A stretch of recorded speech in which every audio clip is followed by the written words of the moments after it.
You don't exist. Take a perk and a talk of that shit. Money swallowed like sis. Did it perfect in the kid. Got a billion who sang on my head. Look up better put on the road I just spent. I know we got $1 million. The devil that shit ain't not cheap again. Hello and welcome back, fellow anime lovers, to MangaMuse. I am delighted to have you join us once again in the world of fanfiction and fantasy. This is the fourth part of What If Naruto Joins Pokemon World? Special note, this fanfic is written in a masterpiece of KitsuneDragon on FANFICTIONnet. Do check and support the author too. Now smash the like, share and subscribe button for more. Also press the bell icon so that you never miss such great parts. Thanks for the introduction. Now let's dive into the world. Naruto turned bright red at that, causing everyone around him to laugh. Urasai, do you really have to leave? Naruto asked. Yeah man, the more the merrier, Akatsuki said. Kakashi nodded as he stroked Houndoom's fur. Yeah, Gomen Nasai. Though I'm sure I'll see you guys soon. Besides, Naruto, I don't think it'll be fair to your rival. The team, I think you called him if you were the only one who received training from an Elite Four, the silver-haired man said. Naruto nodded. Can't have a weak person for a rival. Oh, Kakashi-sensei, the Elite Four member nodded to the blonde. Tell Sasuke this, take advantage of every opportunity to beat the opponent, and tell him thanks.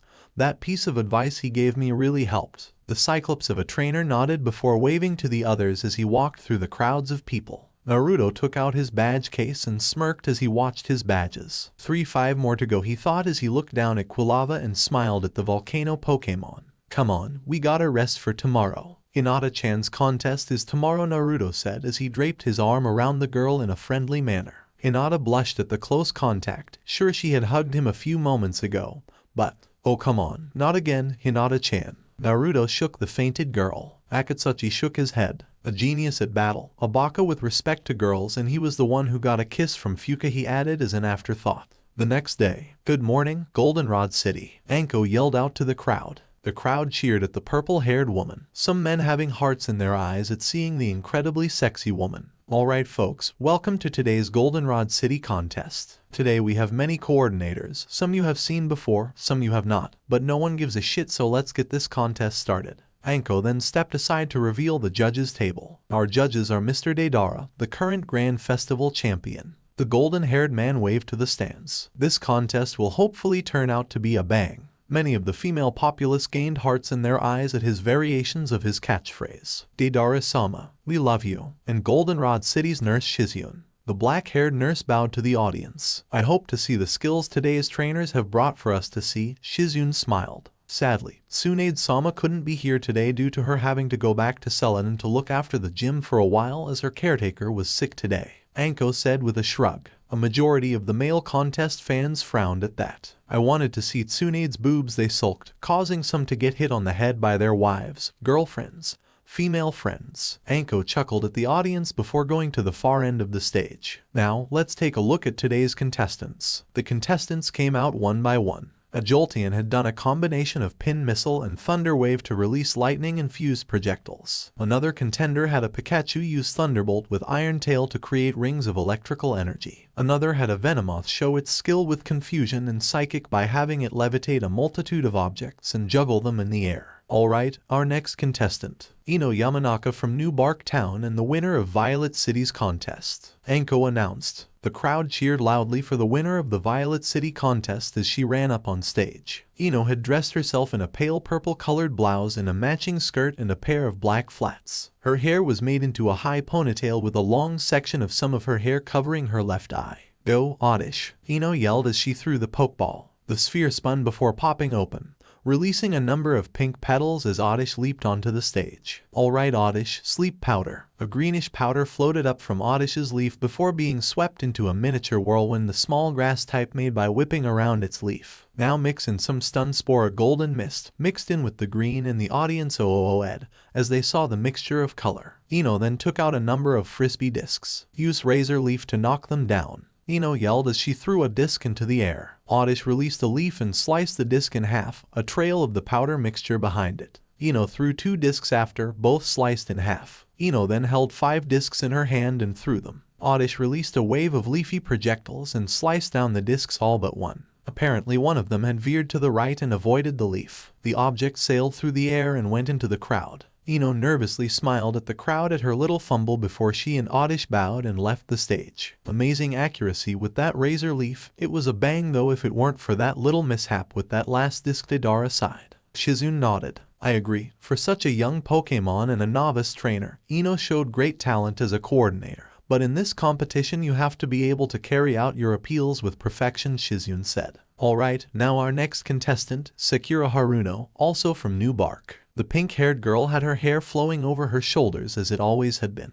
She wore a crimson dress with a white ring on the back and a pair of ruby-red heels. She waved to the crowd before taking out her pokeball, but seemed to stumble and rolled forward with her fall and kicked her pokeball into the sky. The pokeball opened and in a flash of white light accompanied by a multitude of multicolored bubbles, a small blue mouse-looking Pokemon with a white stomach and pitch-black eyes appeared. Meryl Mar. The Meryl squeaked before Sakura rolled back and went into a handstand before backflipping and landing at the same time as Meryl. Alright, Meryl, bubble attack, Sakura said. Meryl released the bubbles as they mixed in with the ones from the bubble seal. Now use Blizzard. Meryl released a blast of freezing cold air from its mouth and froze every single bubble. The bubbles then began to fall to earth, but were kept afloat as Meryl used water gun to keep them up and the crowd cheered and clapped at the show of skill. Alright, now use water gun and spin. A twister of water erupted from Meryl's mouth and popped all of the ice bubbles due to the force they struck with, and droplets of water mixed in with the ice crystals gave a look of sparkles floating in the air.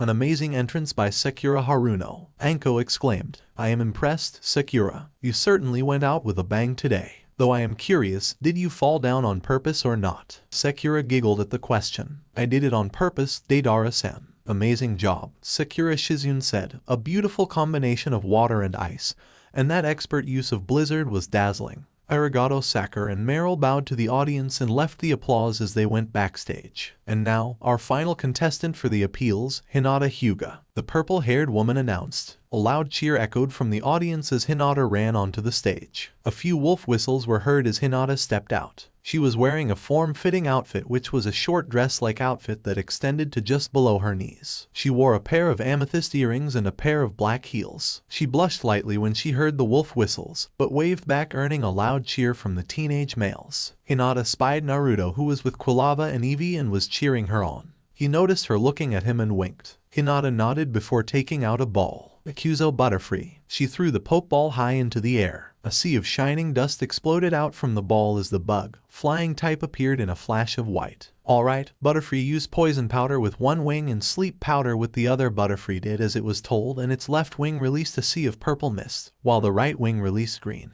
Now use confusion. Everyone gaped as they saw Butterfree's body suddenly become encased by the sea of different colored mists. And then Butterfree's glowing blue eyes shone through the mist before the butterfly Pokemon made a swirl with the poison powder and a star-like shape around it. The mist then exploded before being suctioned into the air filters by the staff of the contest dome. Hinata and Butterfree bowed before turning to the two judges. Bang, boom, kablamo. Deidara laughed as he looked at the pair. You, little Miss Hyuga, you are gonna go far in this competition. Hinata smiled and nodded to the blonde man. Arigato. Hinata, from what I've heard from my cousin in Violet City, you were a dark horse, and I can see that now. Your timid nature shows, but when you start to put on a show, you completely change everyone's opinion of you. I hope to see more if you are chosen for the battle round. Hi. Arigato. Hinata bowed before heading backstage with Butterfree. Contest hall backstage. Hinata drank some water as she petted Butterfree. You did a good job, Butterfree. I'm proud of you. She smiled at her Pokemon. The butterfly Pokemon cried out in happiness before nuzzling the girl. Hey. Hinata, the blue black-haired girl, looked up to see Sakura and Ino walking up to her. Nice moves out there. And not as good as you were, Sakura-san, the pink-haired girl scoffed. Please, if it weren't for that, I'm sure the judges would have barely noticed me. Now that move with Butterfree, amazing work. Though I don't think I'll make it past this appeal round because of my slip-up, Ino said.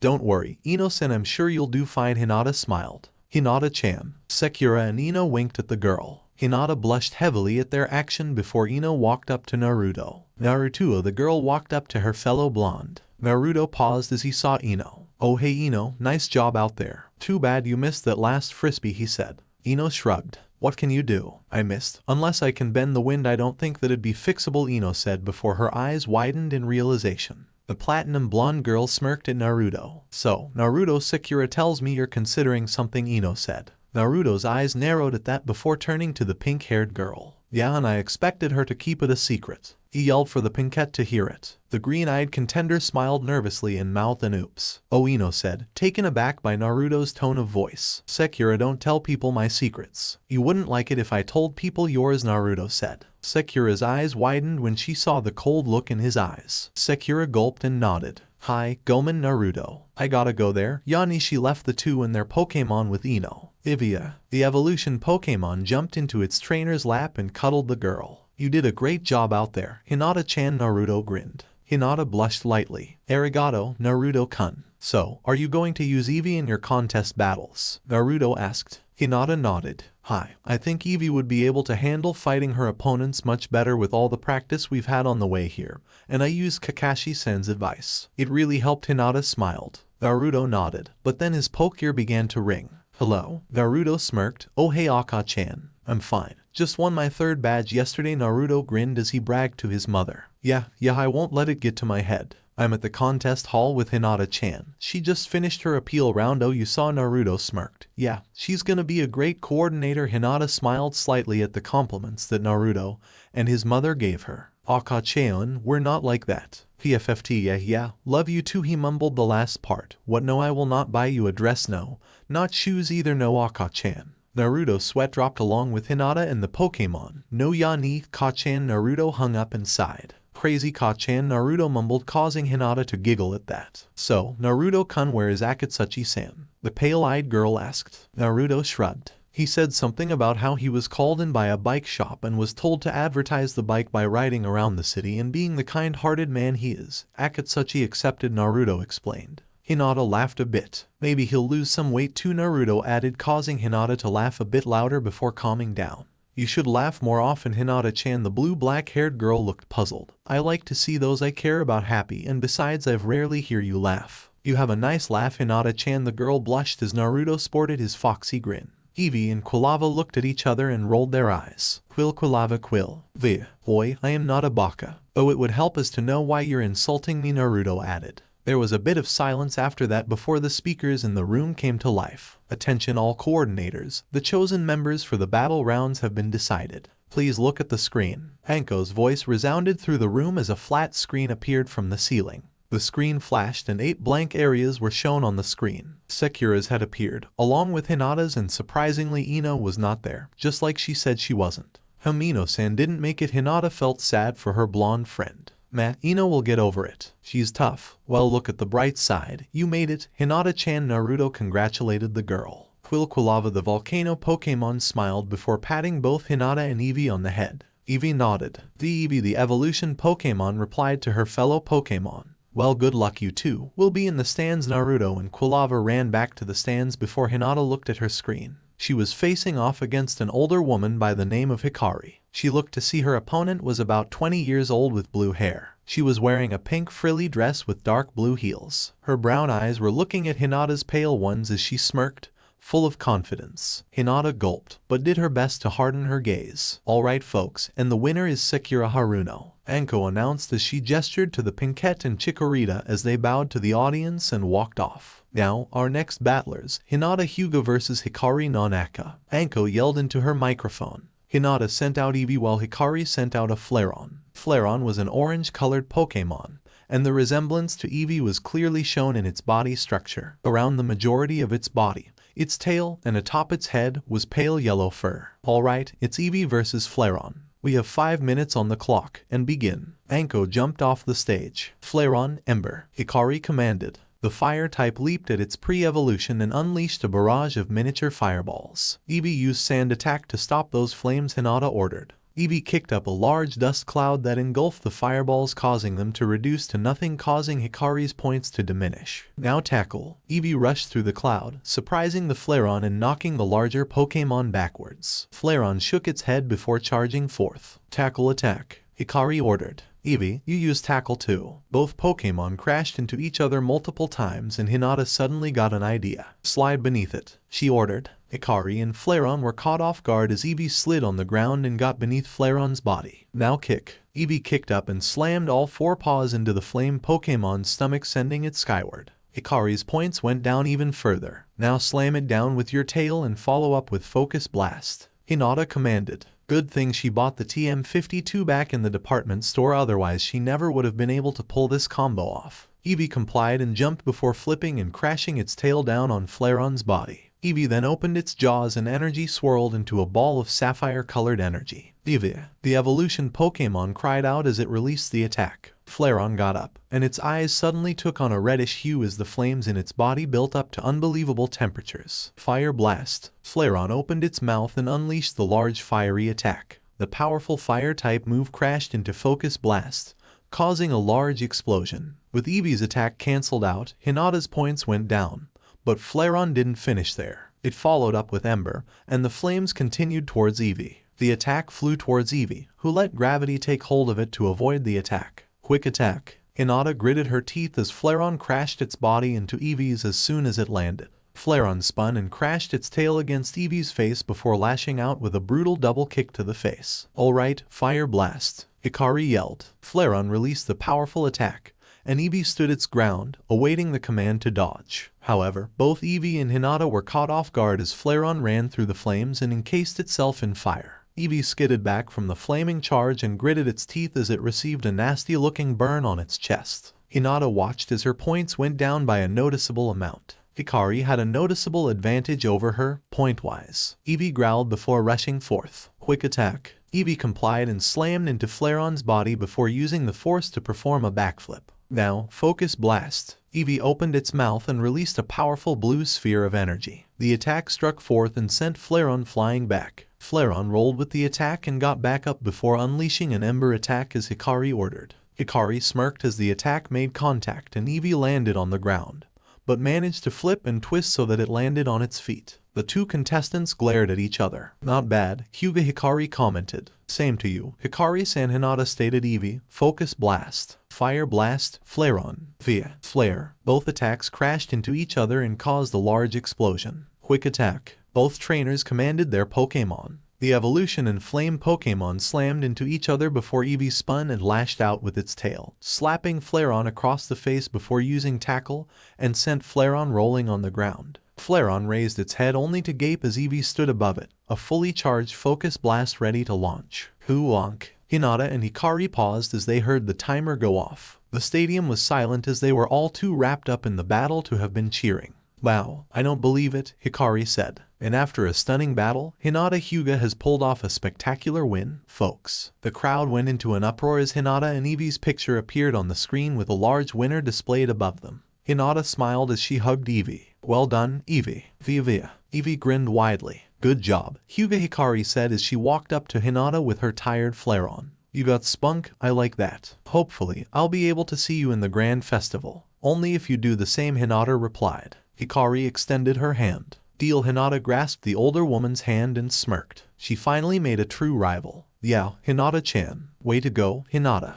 Ino and Naruto cheered for the pale-eyed girl from within the stands as Quilava waved to Eevee, who waved back. Semifinals. With the preliminary rounds complete, the final rounds were underway with Sakura and Hinata having defeated their quarterfinal round opponents with relative ease. Right now, Sakura was fighting an opponent with a burnt umber-furred fox that had chocolate brown eyes and 6 curly, orange tails behind it. Atop the fox's head were 4 curls of hair that were attached to a set of hair that looked like bangs of some sort. Its lower body was a tan color and its paws were a dark brown. Alright, Chikorita used Razor Leaf. Sakura commanded her Pokemon. The grass type unleashed a barrage of leaves at its opponent. Her opponent was a boy with spiky brown hair and deep ocean blue eyes. He had a grin that looked much like Naruto's on his face. He wore a white t-shirt beneath a large black and red jacket, and a pair of matching shorts with gold-colored pockets. He wore a pair of black and gold shoes. Around his neck was a necklace with a skeleton key charm on it. The boy's name was Sora and he had a Vulpix out to fight. The 6-tailed fox Pokemon dodged the barrage of leaves before released a barrage of small fireballs as it performed Ember. Chikorita quickly rolled aside to avoid the attack before waving its leaf around to send out a haze of purple powder. The poison powder drifted over to Vulpix. Vulpix spin and use Ember, Sora said to his Pokemon.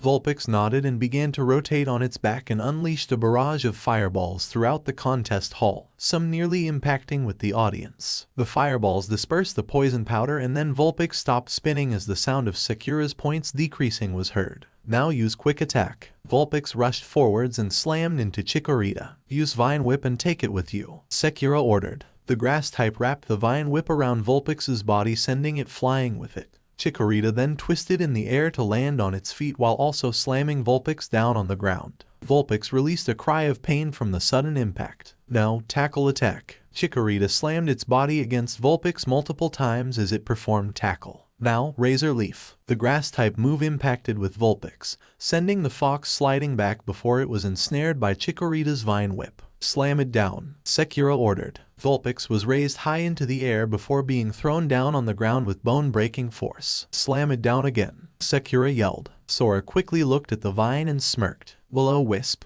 Vulpix released a barrage of small blue fireballs that traveled along the length of the vine just as it was hurled into the air. Chikorita suddenly became encased in a shroud of fire as it was affected by the burn status. Now finish this with Flamethrower, Sora commanded. Vulpix unleashed the blast of fire from its jaws with as much power as it could muster. The flames danced like a cobra as it descended before impacting with Chikorita, and caused a small explosion that sent Chikorita flying.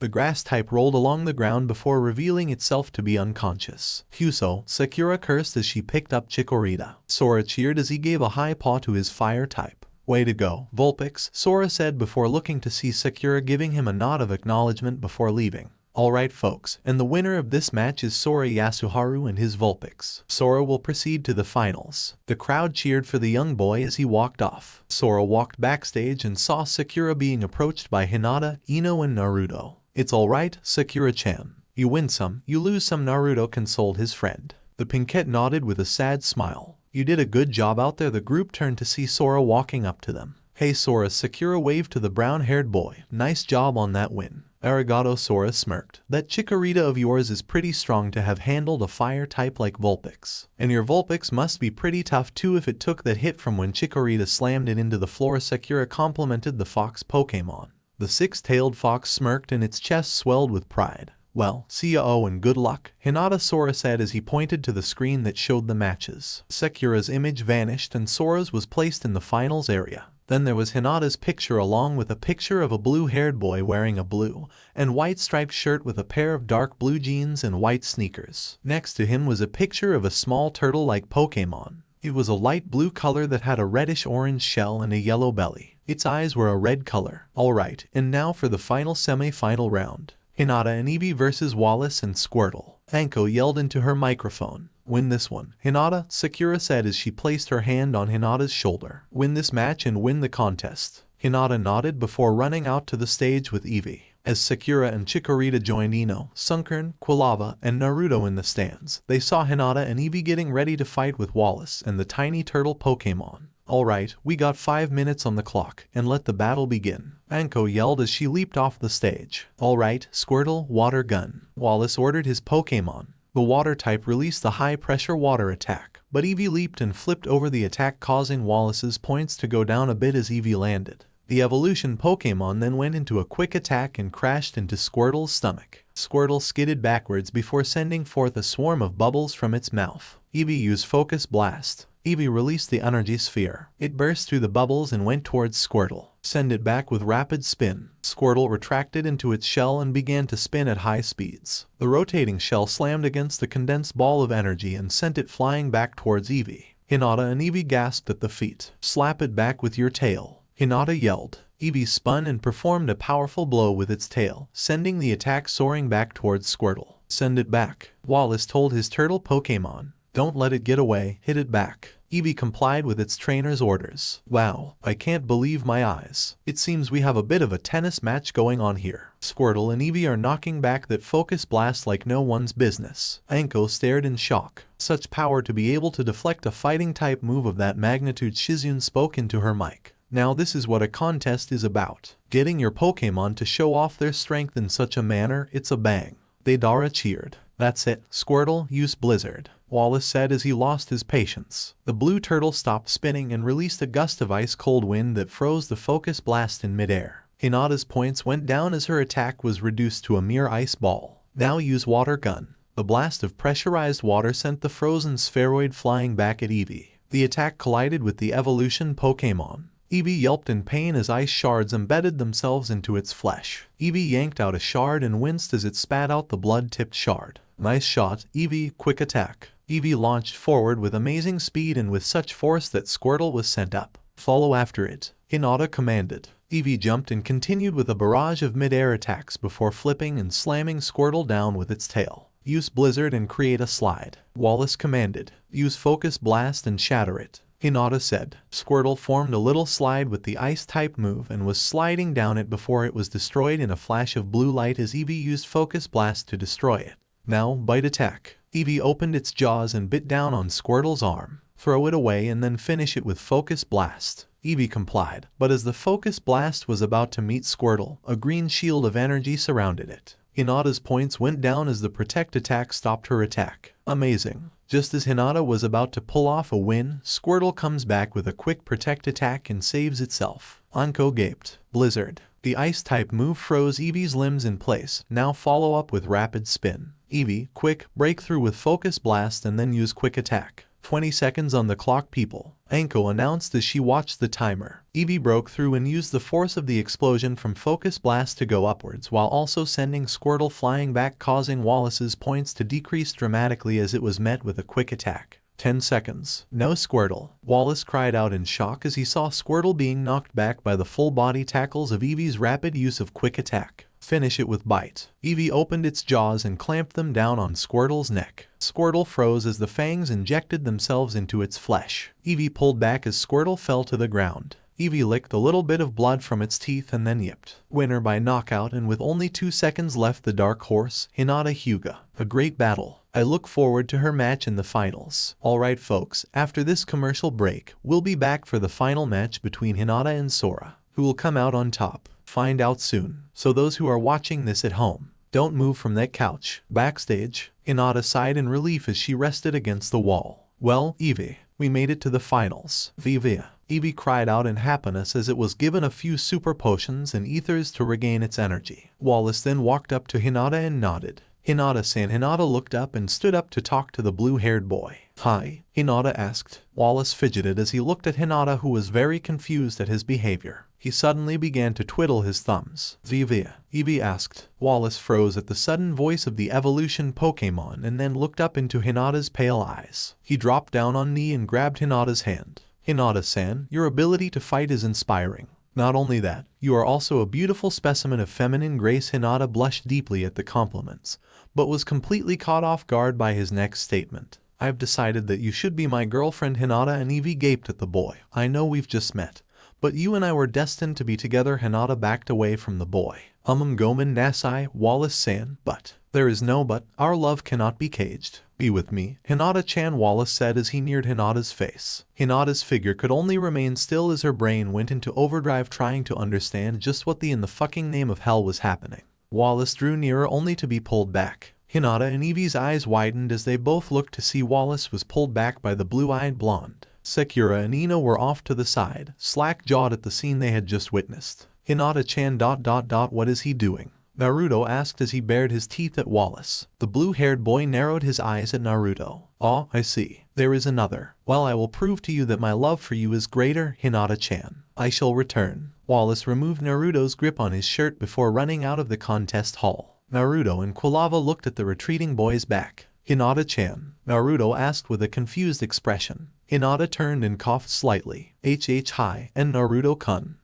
If you wouldn't mind my asking, what the fuck just happened? He bellowed. Hinata turned red and poked her index fingers together. Well, Wallace-san said how. Wallace likes you. Ino's voice reached their ears. Naruto's eyes narrowed at that and he clenched his hands into fists. Something's not right about him. Quilava Quill the volcano Pokemon agreed. However, a panting sound was heard and everyone turned to see the red-clothed hiker. Akatsuchi, Hinata and Naruto smiled at the presence of their friend. Hey, guys, Gomen for not coming earlier, but hey, I got a free bike. Akatsuchi panted as he pointed to the foldable bicycle in his backpack. Well, Hinata-chan just made it to the finals, so you came at the perfect time, Naruto said. Akatsuchi nodded and went to the backstage bathroom to clean himself before smirking. Alright, guys, let's get this show on the road. Akatsuchi grabbed Naruto and Quilava and walked off to the stands. Sakura and Ino looked confused. You know him? They asked the pale-eyed girl, causing her to giggle. Battle Siegement Goldenrod City Contest. Finals. Alright, now that we're back, it's time to get this show back on the road. Anko yelled as she moved out of the camera's lens and showed Sora and his Vulpix on one end of the battlefield along with Hinata and Eevee on the other. Now let's get this battle over with. Anko yelled. Hinata and Sora nodded to each other. Quick attack. Both Pokemon performed the move simultaneously and crashed into each other. They backflipped in midair as they parted. Flamethrower, Vulpix Sora commanded. The six-tailed Pokemon released the stream of orange flame from its maw. Dodge and then use Bite. Eevee quickly rolled out of the way before leaping at Vulpix and opened its jaws. Slap it away with Tail Whip. Vulpix spun and slammed its tails against Eevee's snout, sending it to the side. Now Ember. The fire attack crashed into Eevee, sending the normal type back. Quick attack. Eevee rushed towards Vulpix. Jump and spin. Eevee jumped in the middle of the quick attack and spun, making it look like a brown and white drill. Sora and Vulpix were in shock at seeing the twist put on the attack, and Vulpix was sent flying back from the blow. Now Focus Blast. Eevee charged the blue sphere of energy and fired. The attack crashed into Vulpix and the six-tailed fox flew through the. Vulpix flipped and landed against the wall before pushing off and performing quick attack. Vulpix spun in midair and crashed into Eevee's body. Hey, you copied me, Hinata yelled. Interesting development. Using the opponent's own move against them, Shizune said. This battle is going really well. Deidara smirked as he fingered the Pokeball in his pocket. Makes me want to go out there and fight in a battle myself. Flamethrower, Sora ordered. Vulpix unleashed the powerful stream of flame and the attack hit home, but Eevee quickly recuperated. Don't give in, strike back with Focus Blast. The blue sphere contacted with Vulpix and both Pokemon panted. Wow, only 3 minutes and already these two Pokemon are looking exhausted, Anko said. Sora gritted his teeth. Alright, Vulpix, time for that combo move. Vulpix nodded before unleashing a barrage of fireballs. Eevee used Quick Attack to avoid the fireballs, only for Vulpix itself to use Quick Attack and slam into its side. Vulpix then vanished from Eevee's vision and struck the other side.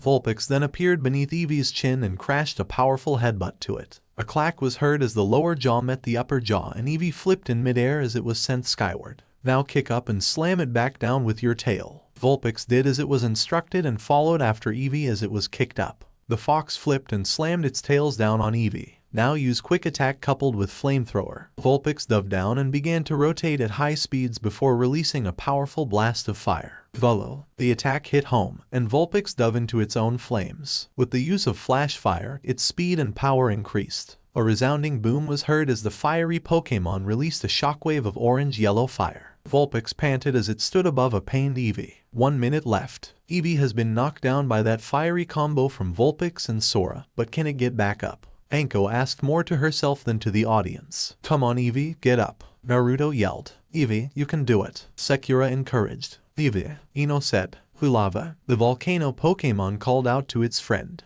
Eevee's eyes opened, and it looked up. Vulpix stood near it and readied itself in case it got back up. Eevee looked to see Hinata calling out to get back on its feet. Eevee closed its eyes before snapping them open. A ray of sunlight from the windows shone down on it like a spotlight, and Eevee was enveloped in a white light. VERYYYY. No way, Sora gasped. Vulpix, the fox Pokemon, jumped away from the evolving Pokemon before the light died down. The crowd cheered loudly for the evolved form of Eevee as the light died down. The evolution Pokemon grew larger and its fur had become a violet color. Its tail became thinner but branched out near the tip into two tails. Its ears were more pointed and had a blue membrane within them. Fur branched out of its cheeks to form large violet whiskers of some sort. In the center of the Pokemon's forehead was a single red ruby. Magenta-colored eyes stared at Vulpix's, and the Pokemon bared its fangs and crouched down like the feline it was. Hinata's Pokedex beeped and the girl took it out of her dress pocket. Espion, the sun Pokemon, a psychic-type Pokemon and one of the evolved forms of Eevee. It uses the fine hair that covers its body to sense air currents and predict its enemies' actions. Holy shit, folks, Anko couldn't hold back her swearing. Hinata's Eevee just fucking evolved in the middle of the battle. Unfucking believable. This shit has never happened before. Judges, is this illegal or something? I don't think so, Shizune and Deidara stuttered. Never had a Pokemon evolved in the middle of a contest since the Pokemon were either fully evolved, couldn't evolve, or they were still in need of training to evolve. Woohoo. Go Hinata-chan. Naruto whooped. No matter, Vulpix, Flamethrower, full power. Vulpix opened its mouth and released the blast of fire, but Espion's eyes glowed a startling, electric blue. The fire dispersed in midair from the powerful confusion attack. Espeon's orb began to glow in its forehead before multiple golden stars appeared out of nowhere. Alright, you learned confusion and swift. Espeon smirked before releasing multiple star-shaped attacks. Vulpix yelped in pain as the stars lashed out at its body. A final star sent its head reeling back from the force of the blow. Now use confusion and focus blast. Vulpix was suddenly struck by the telekinetic force and sent upward from it. Espeon opened its mouth and the attack swirled to life. Espeon released the attack, and the fox Pokemon was caught in an explosion of blue. Vulpix. Sora gaped as he saw his Pokemon fall to earth. The Vulpix had swirls in its eyes as it fainted, and Sora fell to his knees at his sudden defeat. And the winner by knockout is Hinata Hyuga and her newly evolved Espeon. Hinata wins the contest in her first ribbon, Anko announced. The crowd cheered loudly, so loud that everyone thought they would eventually lose their voices. Deidara smirked as he handed the pale-eyed girl the ribbon. It was a pale goldenrod and white-colored ribbon, held in a bow shape by the golden badge on it. The badge was in the shape of a crown. I hope to see you win another contest soon. Your battles always make an explosive ending, and congratulations on your EV evolving. Hinata bowed as she took the ribbon. Arigato, Deidara-san. The sun Pokemon bowed as well. Deidara nodded before walking off and went to flirt with some of his fangirls. Alright guys, the next contest will be held in Olivine City. The time for this contest will be made known upon further notice. Anko yelled as she watched the audience leave before shutting off her microphone. I need some sake, she mumbled. That was awesome, Hinata. Akatsuchi exclaimed. Yeah, and when Eevee evolved, damn that was awesome. Naruto commented. Hinata, who had changed into her regular clothes, blushed at that. Arigato, Naruto-kun. Akatsuchi-san. Hinata smiled warmly at them. Espeon Quill Quilava Lava Quill. Quilava patted Espeon on the head. The psychic type then picked up Quilava with confusion and dropped it down on the ground. The group paused in front of a nearby building near the radio tower, and sweat dropped at Espeon's actions. Quilava. The volcano Pokemon whined. Espeon Pion. The sun Pokemon laughed at the pain fire type. Your Espeon is having way too much fun with its telekinesis. Naruto deadpanned. Hinata's sweat dropped. Gomen Nasai. Alright, what's the next place? Naruto asked. Hinata whipped out her Pokegear and went to the map card.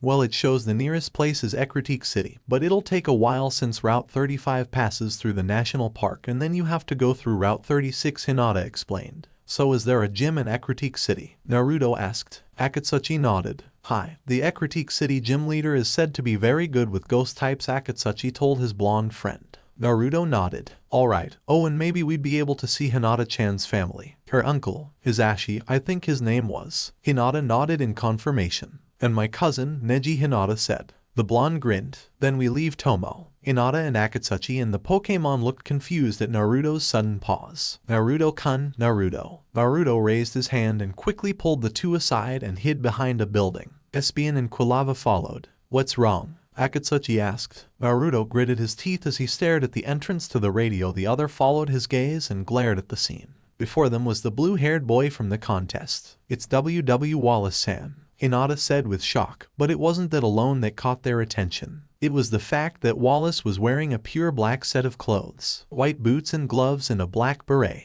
and emblazoned on his chest was a crimson R. And he's with Root. Naruto growled. Last time our heroes had just managed to pull off the wins they so very much desired. Naruto defeated Fuka and Hinata had won her first Pokemon contest. However, now Naruto, Hinata and Akatsuchi have discovered that a young boy by the name of Wallace, who is shown to have strong feelings for Hinata, is a member of the notorious and previously extinct organization, Root. Wallace looked around to make sure no one was following him before going into the radio tower. Once he entered, the others followed swiftly and silently behind the blue-haired boy. However, just as they were about to reach the door, two female Root grunts appeared from the shadows and blocked their way. One had red hair and a ponytail that draped over her left shoulder and red eyes, and the other with dark blue hair also tied up in a ponytail.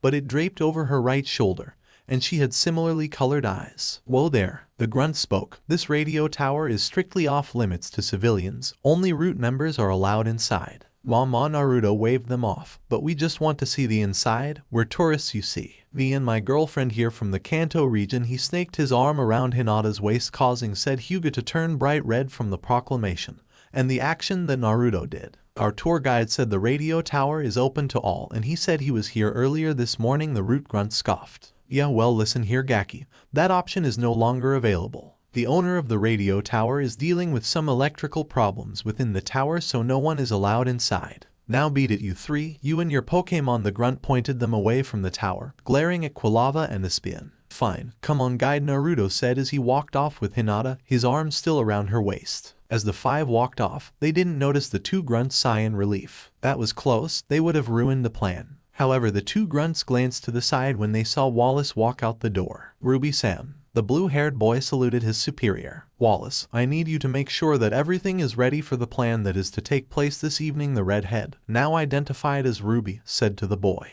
The young lad took a picture of the Pokemon's dome that was handed to him by the woman. However, he was suddenly spun around and faced the death glare of the other woman. Now listen here, Wallace. You may be my Otauto, but Leader Sama needs this plan to go perfectly. Wallace gulped and nodded to his older sister. Hi, Safi Ni-chan ... But why are we stealing from today's Pokemon match? What's so special about it? Ruby giggled. Really, Sapphire? That's your nickname? Sounds like someone would name their Meowth. The red-haired girl laughed louder as her partner glared at her. Oh, shut up, Ruby. At least Otauto doesn't call me Ruru-chan. Sapphire smirked as Ruby's eyes suddenly burned with anger, anime flames replacing her irises. Wallace's sweat dropped at the scene before turning back to his older sibling. What's wrong with your nickname, Ruruni? Wallace asked his other sister. Ruby's eye twitched at the nickname and saw Wallace smirking at her reaction, knowing he was riling her up. The blue-haired boy then turned back to his other sister. So Ni-chan, what is so special about this match? Wallace repeated his question. Sapphire and Ruby stopped their staring contest and looked at the young 12-year-old. Well, Otauto, there are going to be many Pokemon attending the match like always, but there is one Pokemon we spotted that the leader has found to be very valuable in our quest to find Danzo-sama. Sapphire and Ruby took out a couple of photos of the area within the Pokemon's dome.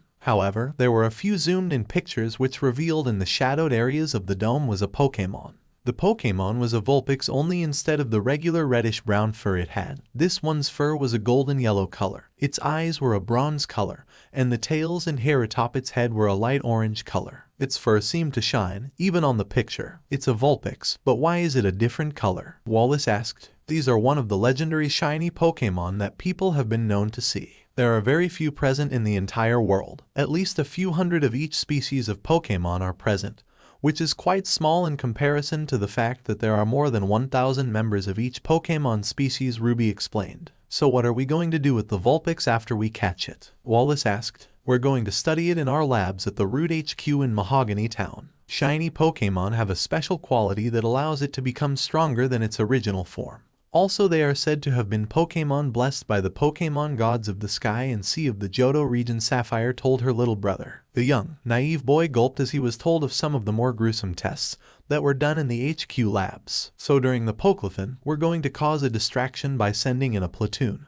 While you, Sapphire jabbed her finger against his chest, are going to find that Vulpix and catch it in order for us to study it. Wallace glanced down and nodded. I'll do my best, he said. Sapphire smiled and patted her brother's head. That's my Otauto. The two girls then walked off with Wallace back into the radio tower to prepare for the plan. A Zubat screeched as it flew through the skies before touching down in front of Akatsuchi. Zubat. The bat Pokemon dropped the small circular-shaped piece of machinery it had on its stomach in front of the large hiker. Good job, Zubat. Akatsuchi graced the Zubat with a bag of Pokemon food which the Pokemon happily dug into in return for its services. Naruto, Hinata, Quilava and Eevee then gathered around the older member of their group. Akatsuchi-san, what's that? Hinata asked. Akatsuchi quickly reached into his pocket and retrieved another device about the size of a candy bar, and placed the small circular device into the larger one. It's a recording device, the small circular piece. He paused to make sure it was placed correctly. Is the part that records audio, so I had Zubat listen in on whatever was going on outside the radio tower. Sugoi, Akatsuchi, you're really smart, Naruto complimented. Akatsuchi grinned and folded his arms in pride. Yeah, unlike you, Naruto's head dropped. So mean. Hinata giggled at her blonde companion's actions before becoming serious as Akatsuchi told them to be quiet. The group remained silent as he replayed the entire conversation between Wallace, Ruby and Sapphire. Their eyes widened when they heard the part about how they planned to sabotage the Pokemon match today, all for a single Pokemon.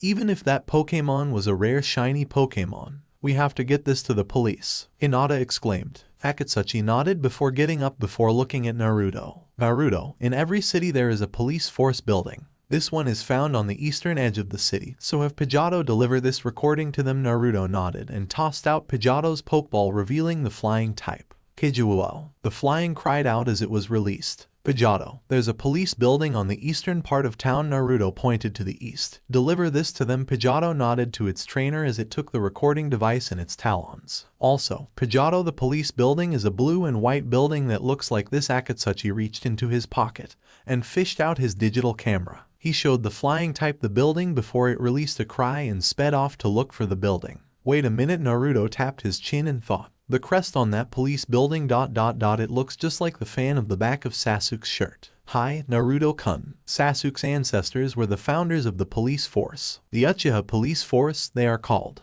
As a result, the majority of them comprise of those who bear the last name Uchiha. Hinata explained. Naruto nodded in understanding. Alright, come on, we gotta get to the Pokemonunite dome. The blonde said, raising his fist. Quilquilava, the volcano Pokemon, agreed with its trainer. The group turned and were about to go off to stop the evil organization's plot when Hinata stopped them. Wait, which way is the Pokemonunite dome? She asked. The two males and two Pokemon paused before sweat dropping. Near the fountain on the far west side of the city, Akatsuchi informed them. Naruto nodded. Okay, but I think we should stay with the root members so that way we can keep track of their progress on this plan to catch the shiny Vulpix, Naruto stated. But we're going to need disguises. Then the hiker frowned as the group got into thinking positions. Hinata then snapped her fingers. I got it. Sakura-san had told me of a little fashion booth in the Goldenrod Tunnel. She said they can make any costume imaginable, and I'm sure root uniforms are not that hard to make. Great idea, Hinata-chan. Naruto smirked. Hinata then led the way to the Goldenrod Tunnel and they descended down the stairs before coming to a halt in front of a desk where they saw two root members behind a desk.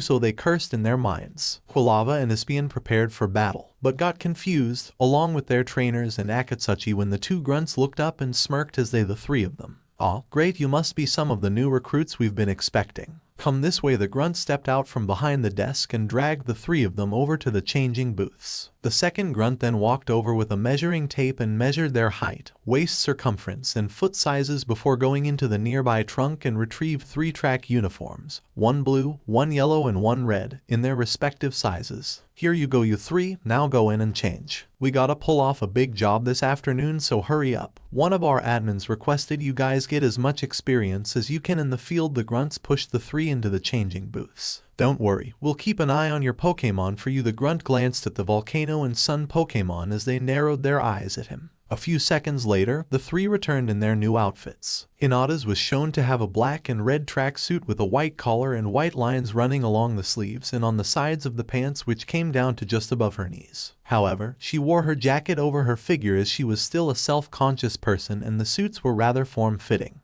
Naruto's own and Akatsuchi's were of the same colors and design as Hinata's, the only difference being that their uniforms were made for men, not women. I look awesome, Naruto said as he looked at himself in the nearby mirror. Hinata, who was to the left of the vain blonde, tilted her head to the side as she watched Naruto's ass and lightly blushed. A small trickle of blood came through her nose, but she quickly wiped it away. Alright, now here's the plan. One of the grunts spoke as he unfurled a blueprint of the Pokemonunite dome. Now you guys are rookies, so we are having you 3 pose as contenders of the match. The Pokemonunite consists of a set of 3 tests in which you select 3 Pokemon from your team and use them to compete, and there are separate areas for the human contenders to participate.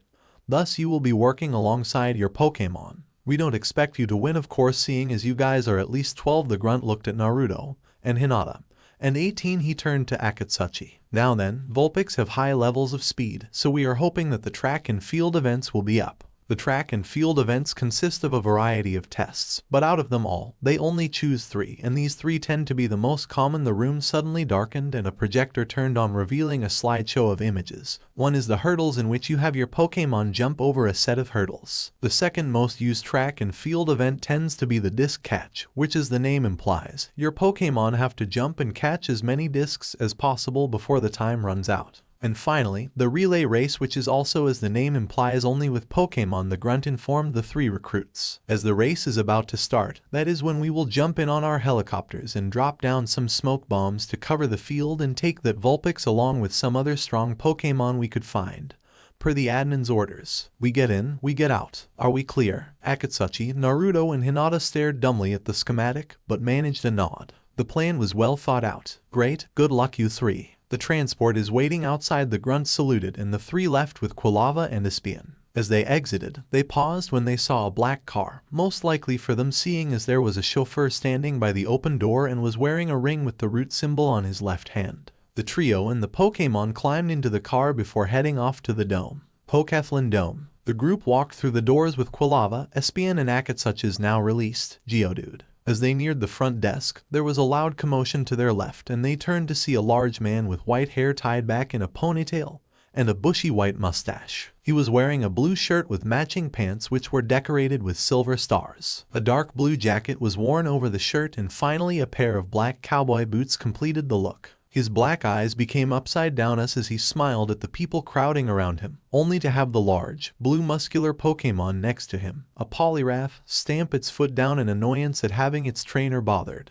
Now Poli, these young'uns just want to meet me. The man spoke to his Pokemon. Poli Poliwrath. The Pokemon replied before taking a few steps away from the crowd. Who's that? Naruto asked. Hinata took out her guidebook from her backpack and flipped through the pages. That's Magnus, she spoke as she reached the page on the Pokemonunite Dome on the section about Goldenrod City. He's the owner and maker of the Pokemonunite and was once said to be able to best a Machamp at arm wrestling back in his prime. Wow, that's a strong guy, Akatsuchi whistled in amazement. The three double agents made their way to the front desk and registered their Pokemon for the Pokemonunite. Naruto went with Quilava, Heracross and Wooper since Pidgeotto was still gone. Hinata went with Espion, Furret and her newly caught female Nidoran. Akatsuchi used his Geodude, his Onix and his Sandshrew. The three of them made the black team. Hello folks and welcome to today's Pokemonunite. We have many strong Pokemon today, and it has been told by our owner, Mr. Magnus, that today's events are the track and field events. The announcer cried into the microphone. So here's our teams for the day. The yellow team. The announcer gestured to a trio of people, all having flying-type Pokemon such as Pidgey, Spearow, and Skiploom.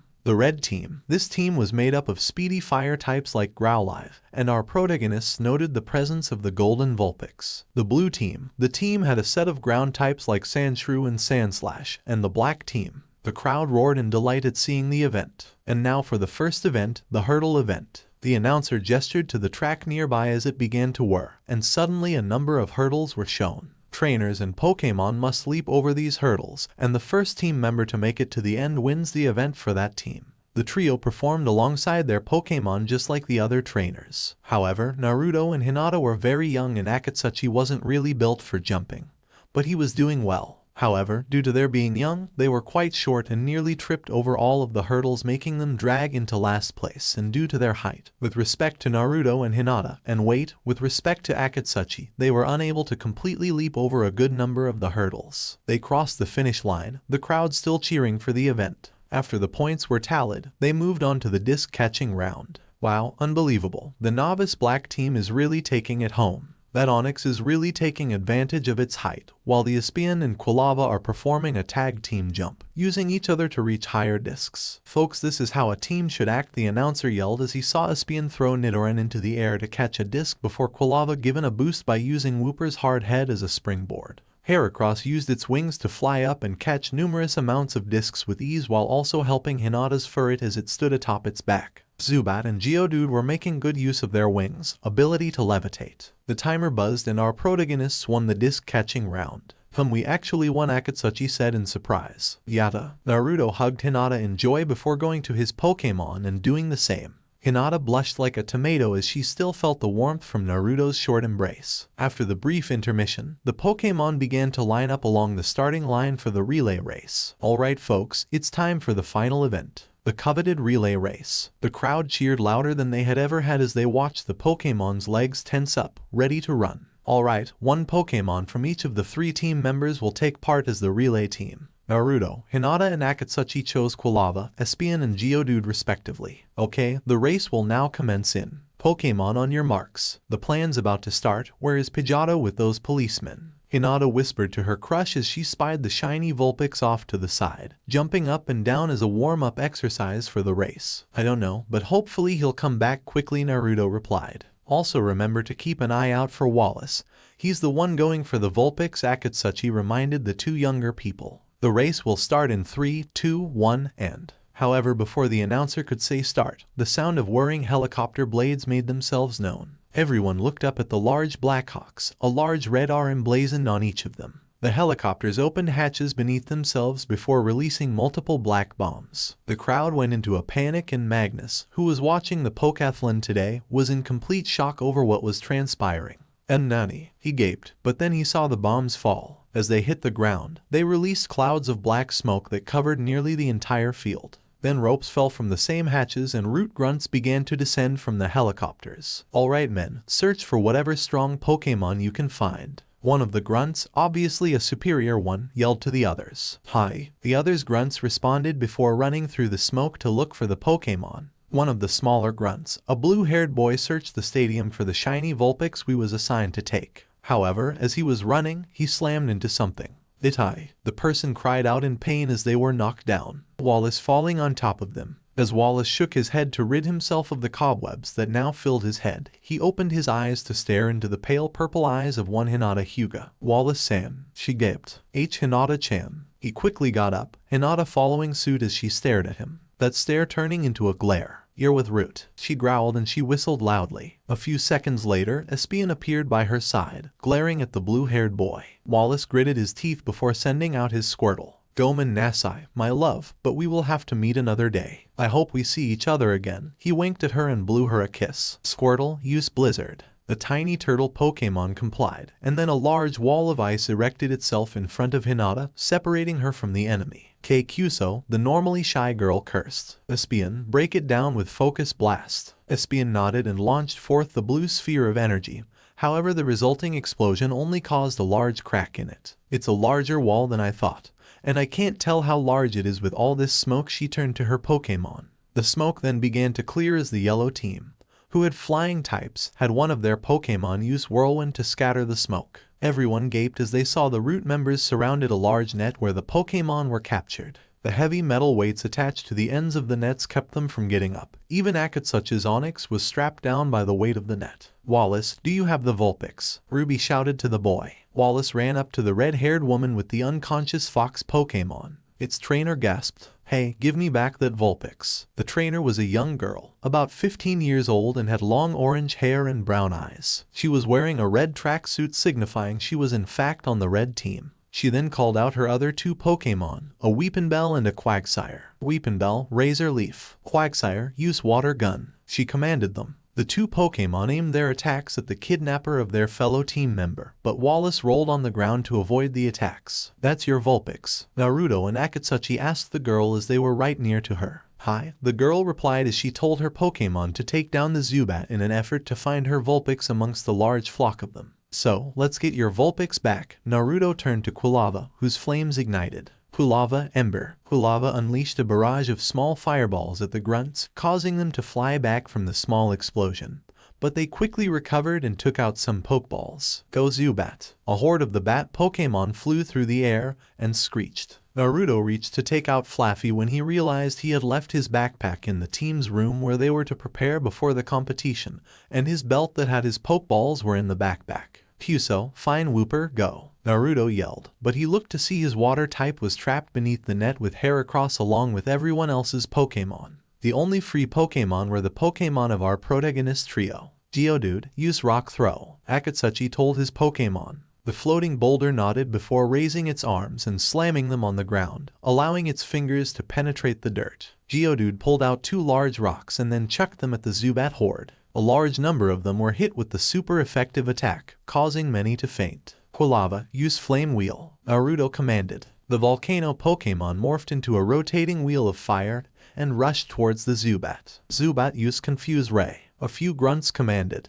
The sonic waves flew through the air only to be disrupted as a blast of telekinetic energy struck the bat Pokemon. The grunts looked to see Hinata's Espion standing near to them. Its eyes were a startling electric blue color signifying its use of confusion. While the Pokemon were battling, Wallace was running back to the helicopter and saw his sister waiting for him. "Here you go, Ni-chan," he said, handing the fox Pokemon over to Sapphire. "Great job, Otauto. Now come on, we gotta get out of here," Sapphire said as she grabbed her little brother and tugged the rope. Another one of the Blackhawks used a rope with a hook at the end to take up the net containing the other Pokemon, and began to raise it up. The group then saw a red flare shoot up from one of the helicopters and it exploded. Retreat, one of the grunts bellowed. Naruto looked around and gritted his teeth as he watched the helicopters descended to pick up the rest of the grunts. However, they were headed off when a wall of fire suddenly streaked across the field. Everyone in the stands and on the field turned to see a large squadron of policemen, each of them with Growlithe.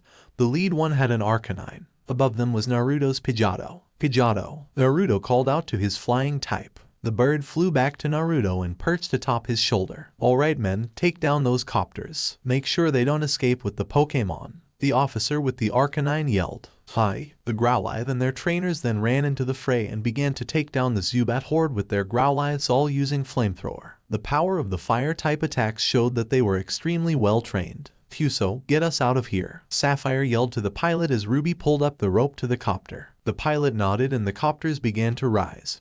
But not before Pidgeotto's gust attack sent the one containing the net of Pokemon flying away. The net landed with resounding boom before it was torn apart by the combined might of the confined Pokemon.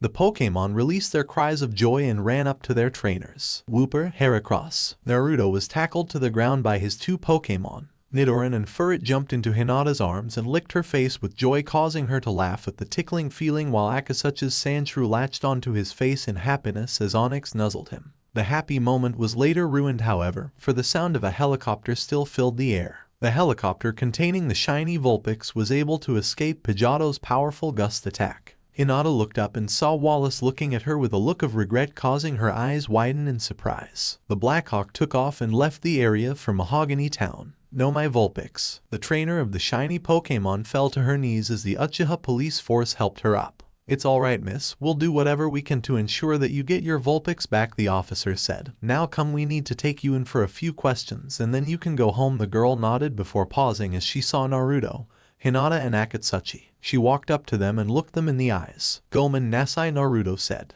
The girl looked confused. "For what?" "I said I would help you get your Vulpix back from Root and I failed." The blonde dropped his head in shame, causing the girl to reach out and grip the younger boy's shoulder. "It's no problem. You did what you could. I mean, look what you three did. You helped in taking down one of the 3 helicopters of those people and the majority of them are going to jail." The girl smiled at Naruto. Naruto grinned and scratched his head sheepishly. "No, I didn't do much. The police did." He was interrupted by a few officers and the commanding officer, the 2 Growlithe and 1 Arcanine alongside them. "Excuse me, young man. I am Commanding Officer Hikaku Uchiha. Are you the owner of that Pidgeotto?" The commander asked, gesturing to the flying type on the blonde's shoulder. Naruto nodded. "Hi. You are commended for your actions in helping to prevent a great crime in our fair city." "Aw, shucks, I didn't do it myself. Hinata-chan and Akatsuchi helped too." He turned to his friends. The officers nodded and bowed to the 3. "Arigato for your help," Hikaku said before turning and walking back to help his men get the caught Root members to the jail car and take them to the actual prison. The Pokeflin was then cancelled for the day due to the actions of today.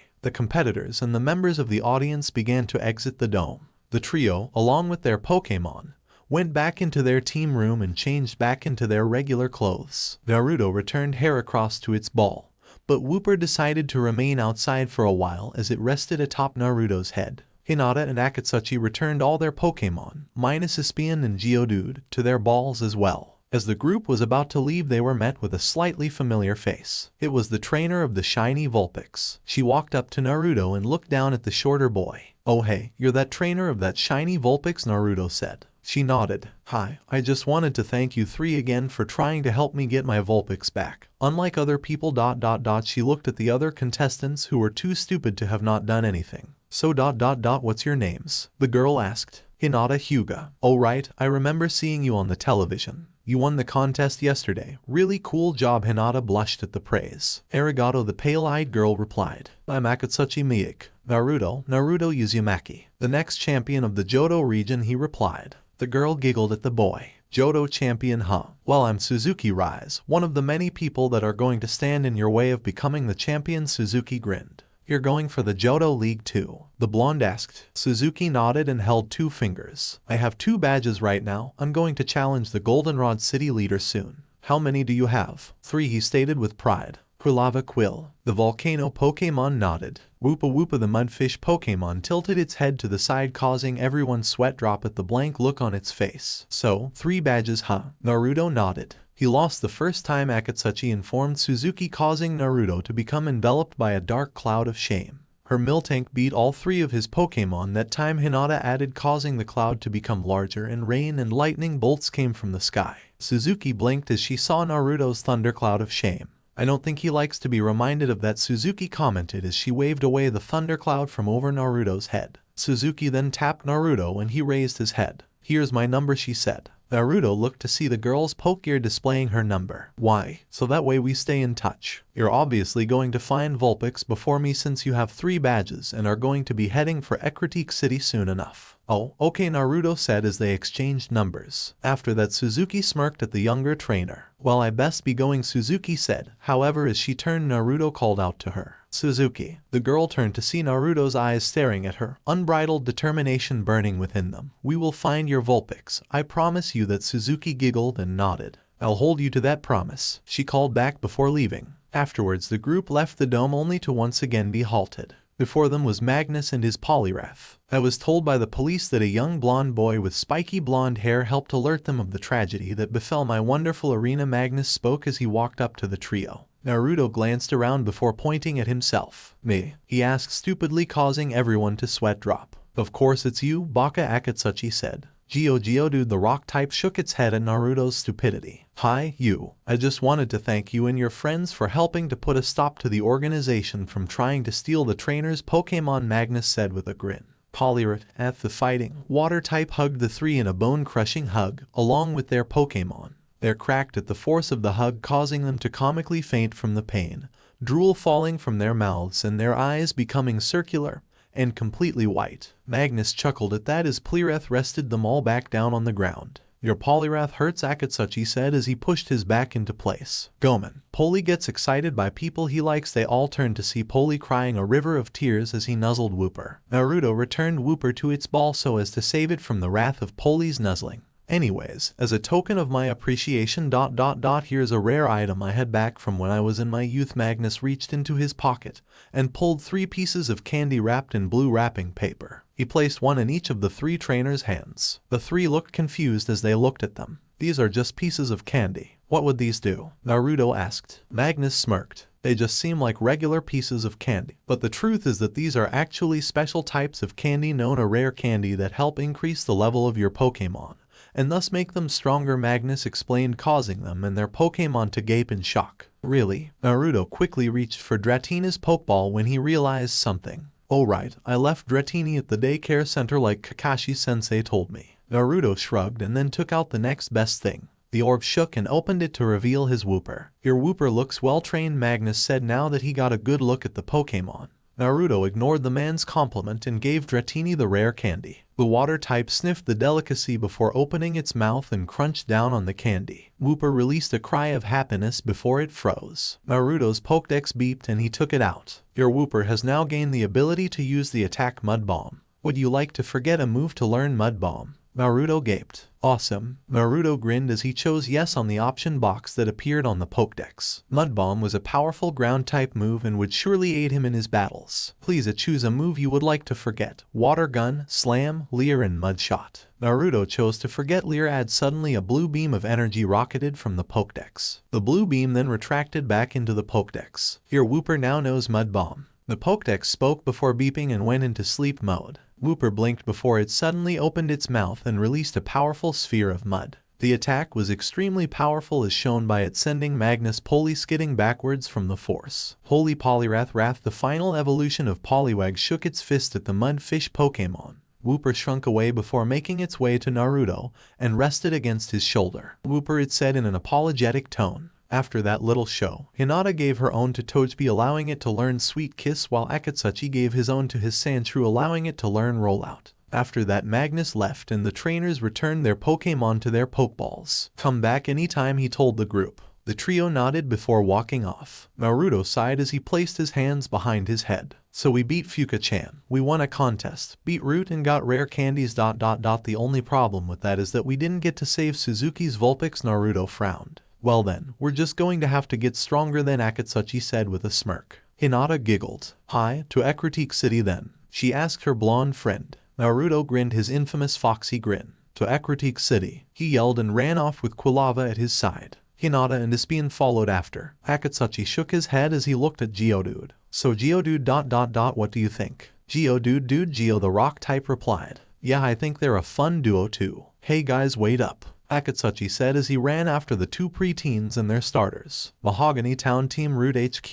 Deep beneath the floors of a disguised Poke Mart, the large complex of Root's HQ lay. There were many grunts roaming the hallways, some doing work while some were on a break and were just chatting with their fellow grunts. However, deep within the base a lone figure sat in a comfy leather chair. A laptop opened displaying the home screen, but the chair was facing the television screen within the office room. Good afternoon, Johto. This is Rukia Kuchiki here to tell of the latest in news updates. The notorious group known as Root, an ancient organization thought have been extinct for the past 30 years, had resurfaced during today's Pokathlon in Goldenrod City. The organization nearly got away with stealing the Pokemon. One of their helicopters was caught by the powerful gust attack made by the Pidgeotto of a young trainer who remains anonymous as told by the Uchiha police force and the owner of the establishment, Mr. Magnus. The Root agents caught are currently in prison, but now the Johto region knows what is happening and the police force is doing its best search for the evil criminal organization and stop them from committing whatever plot they have planned. Now to Ichigo Kurosaki with the weather. The doors suddenly opened and a grunt walked in. The person sitting in the chair turned off the television and faced the grunt, although his face was hidden by the shadows of the room. Leader Sama, the group has returned with the special cargo, the grunt said with a salute. The leader nodded. Arigato for informing me of this. Given the news update I just saw, I would have thought we had failed. The grunt nodded in agreement. Hi, Leader Sama. The grunt was about to leave when the automatic doors slid open and revealed Wallace with his sisters, Ruby and Sapphire. Wallace walked up to the desk and bowed alongside his sisters. Leader Sama, we apologize for not retrieving the other Pokemon other than the Vulpix. There were interferences, Ruby said. Gomen Nesai, Sapphire added. The leader raised his hand and waved them off. It is no problem, Ruby Sapphire. The Vulpix is all that I really wanted. The leader watched as Wallace walked up with the golden furred fox. The rare shiny Vulpix you requested. Wallace placed the unconscious golden fox Pokemon on the head of Root's desk. The leader nodded before speaking in a male voice. You have done well, Wallace ... my son. The leader spoke. Wallace nodded and bowed. Arigato. Chusan. The leader reached forth and took the Vulpix in his hands. Ruby and Sapphire then walked up. Sam. They spoke simultaneously. Hi, their father replied. Just a question, but what are you going to do with the Vulpix? The red-haired girl asked. Other than study, of course, but what do you hope to find from studying it? Sapphire added after her sister. The leader smirked as he rose up from his chair and stroked the unconscious six-tailed fox Pokemon. As I have told you two before, and I'm sure you have told your brother this, these odd-colored Pokemon, the shiny Pokemon, are said to be blessed, becoming stronger and much better than their original colored brethren, by the Pokemon gods of the region, one of the sky and one of the sea. The leader paused as he looked at a large picture on the wall showing the painting of what looked like the stained glass images one would see in a church. There was the image of a rainbow-hued bird surrounded by three beasts, one yellow, one red and one blue. Next to that was the image of a silver-hued bird surrounded by three other birds, and like its sister picture, these birds were red, blue and yellow like the beasts. Between the two was an image clouded in green and surrounded by what looked like pieces of foliage. This process would take energy from those two gods. Thus their energy lies within the shiny. I aim to find this energy, and then I will use it track down the two legendary Pokemon and capture them so that I may fulfill the dream of Root and revive Danzo-sama, but also to find them that I hope to gain, for this is the way to find the beast of the sea and the god of the sky, and through them will I find the one who travels through time. The leader's eyes snapped open to reveal the dark violet irises within them and a grin similar to that of the Cheshire cat. I will find you, Celebi. With the little episode in Goldenrod having blown over, the trio had already set off for Ekritique City, the oldest city in all of Johto. Walking through the building that led to the national park, the three trainers and the two starters spotted a familiar face standing beside the door that led to said park. Shibai-san, Naruto called out. The bug-type gym leader turned before waving at the young blonde as he and his friends ran over to him. Ah, Naruto-san, a pleasure to see you again. Same to you, Hinata-san. Akatsuchi-san. Shibai greeted the three with a small bow. So Shibai-san, what brings you to Goldenrod? Akatsuchi asked the older man. The man adjusted his shades. Well, today is Saturday, so the bug-catching contest is today. I am one of the judges since I have won this contest so many times. I'm waiting on Shino right now.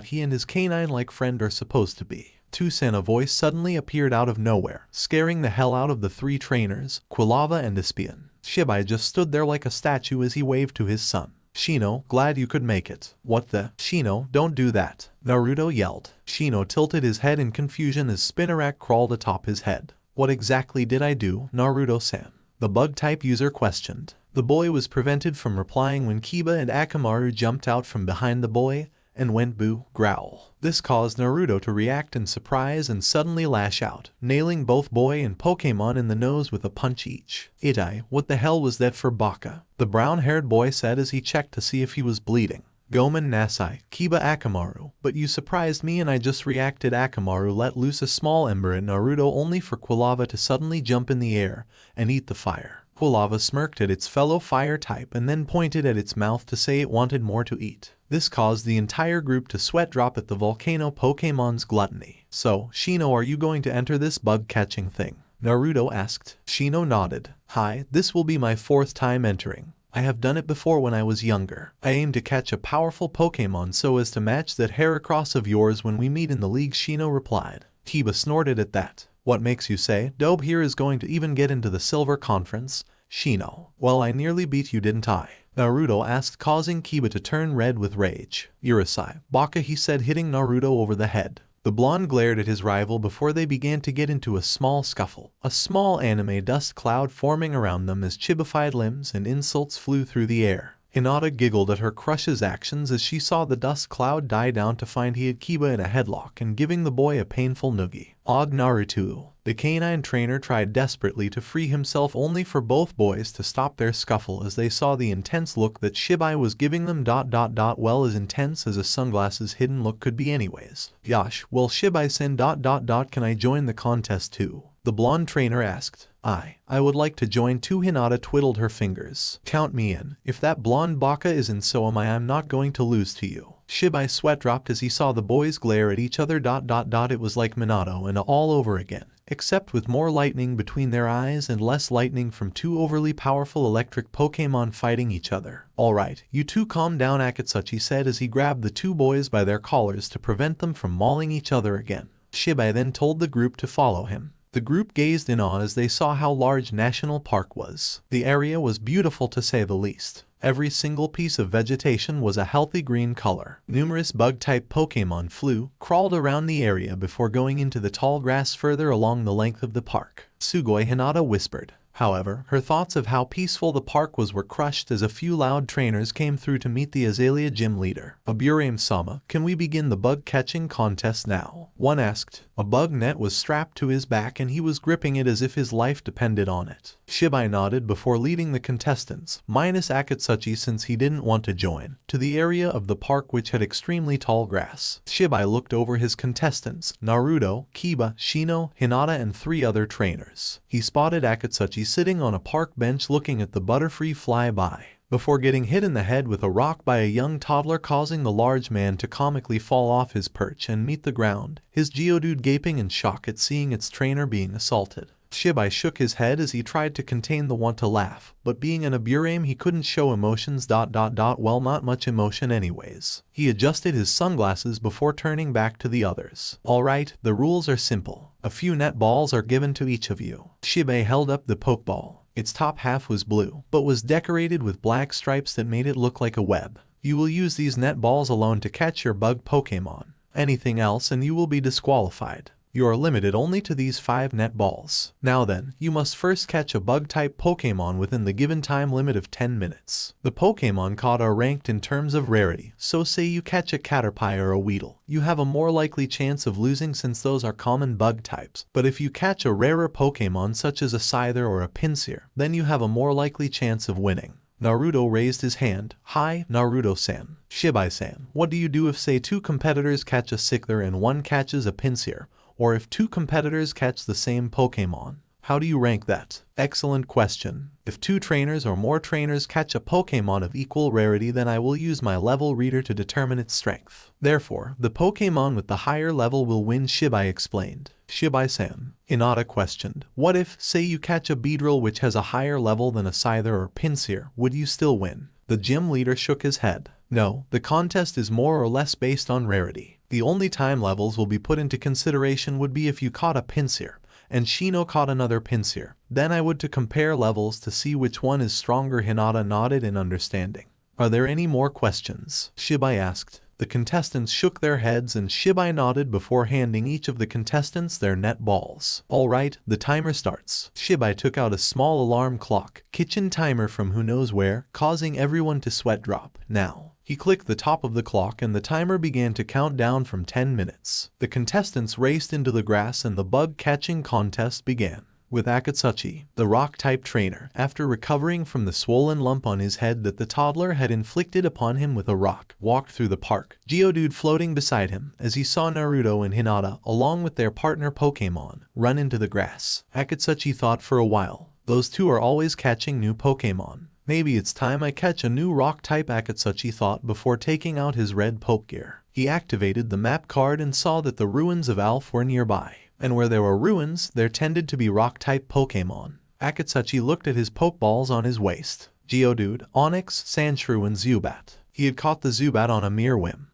but it proved to be quite helpful with its echolation, thus allowing him to find more Pokemon to battle when he was in the Union Cave. Before he met Naruto and Hinata, of course. The young, 18-year-old trainer walked along the path through the park before coming across the building pathway that separated the park from Route 36. Akatsuchi looked at his Pokegear map and nodded. So go along Route 36 and then I'll be able to go to the ruins of Alph. I wonder if I should tell Naruto and Hinata, though. The big bone trainer thought for a while before shrugging. No, I'm sure they wouldn't want me to bother them. They must be having fun with the contest. Come on, Geodude. Dude, Geodude. With Naruto and Hinata. Naruto had managed to capture a Beedrill, and he was happy when he saw the information for his new catch turn up in the orange Pokedex. Another bites the dust, he thought. Beedrill, the Poison Bee Pokemon. A bug, poison-type Pokemon and the evolved form of Kakuna. It can take down any opponent with its powerful poison stingers. It sometimes attacks in swarms. However, the blonde was too happy to remember, even though the Pokedex just told him that Beedrill tend to travel in swarms. The size of the swarm depending on the area. Small swarms of about 5 or 6 are found in the national park, the larger swarms having been only found in forests. Those Beedrill, well, they got really mad at our hero, and so he and Quilava were soon running for lives before bumping into Hinata and Espion.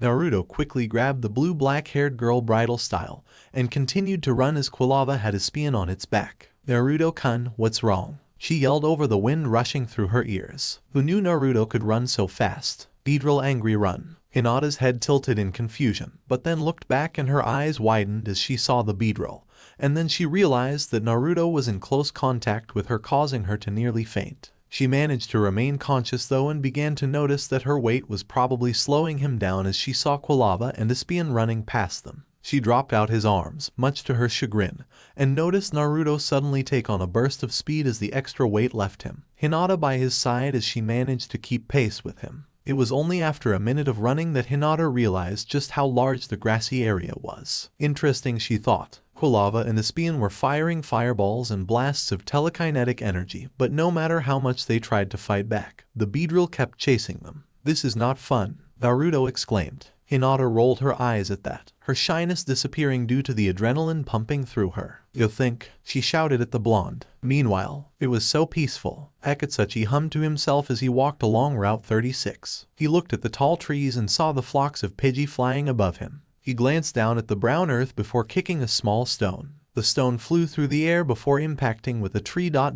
odd-looking tree. Akatsuchi paused when he heard what sounded like a cry of pain originate from said tree. Pseudo. The cry was heard again. Akatsuchi and Geodude looked at the tree as they stepped up to it. Well, actually, Geodude floated. A sweat drop formed on the back of the tree as Akatsuchi began to poke it. Odd, Akatsuchi muttered. He then realized that this tree was in the way of his route to the ruins of Alph. Akatsuchi then took out a Pokeball. The red and white sphere popped open, and in a flash of white, the rock snake Pokemon stood before the small tree, causing said tree to shake with fear. Onix, just knock down that tree for me please, Akatsuchi told his Pokemon. Onix nodded before charging towards the tree to knock it away with a tackle, only for the tree to suddenly lash out. Onix's head was sent reeling back. Akatsuchi watched as Onix shook its head from side to side to rid itself of the sudden dizziness from the blow. Both trainer and Pokemon looked at each other and then back at the tree as they saw it suddenly gain a pair of eyes and a mouth. Its branches, each one having 3 green-colored orbs that made them look like they were covered in leaves, began to move like arms, and its roots were pulled out of the ground, revealing them to be legs. Sudowoodo. The tree yelled as it raised its branches and began jumping from side to side as if it were in a boxing match. Geodude got ready to fight, but was stopped by Akatsuchi. Now Geodude,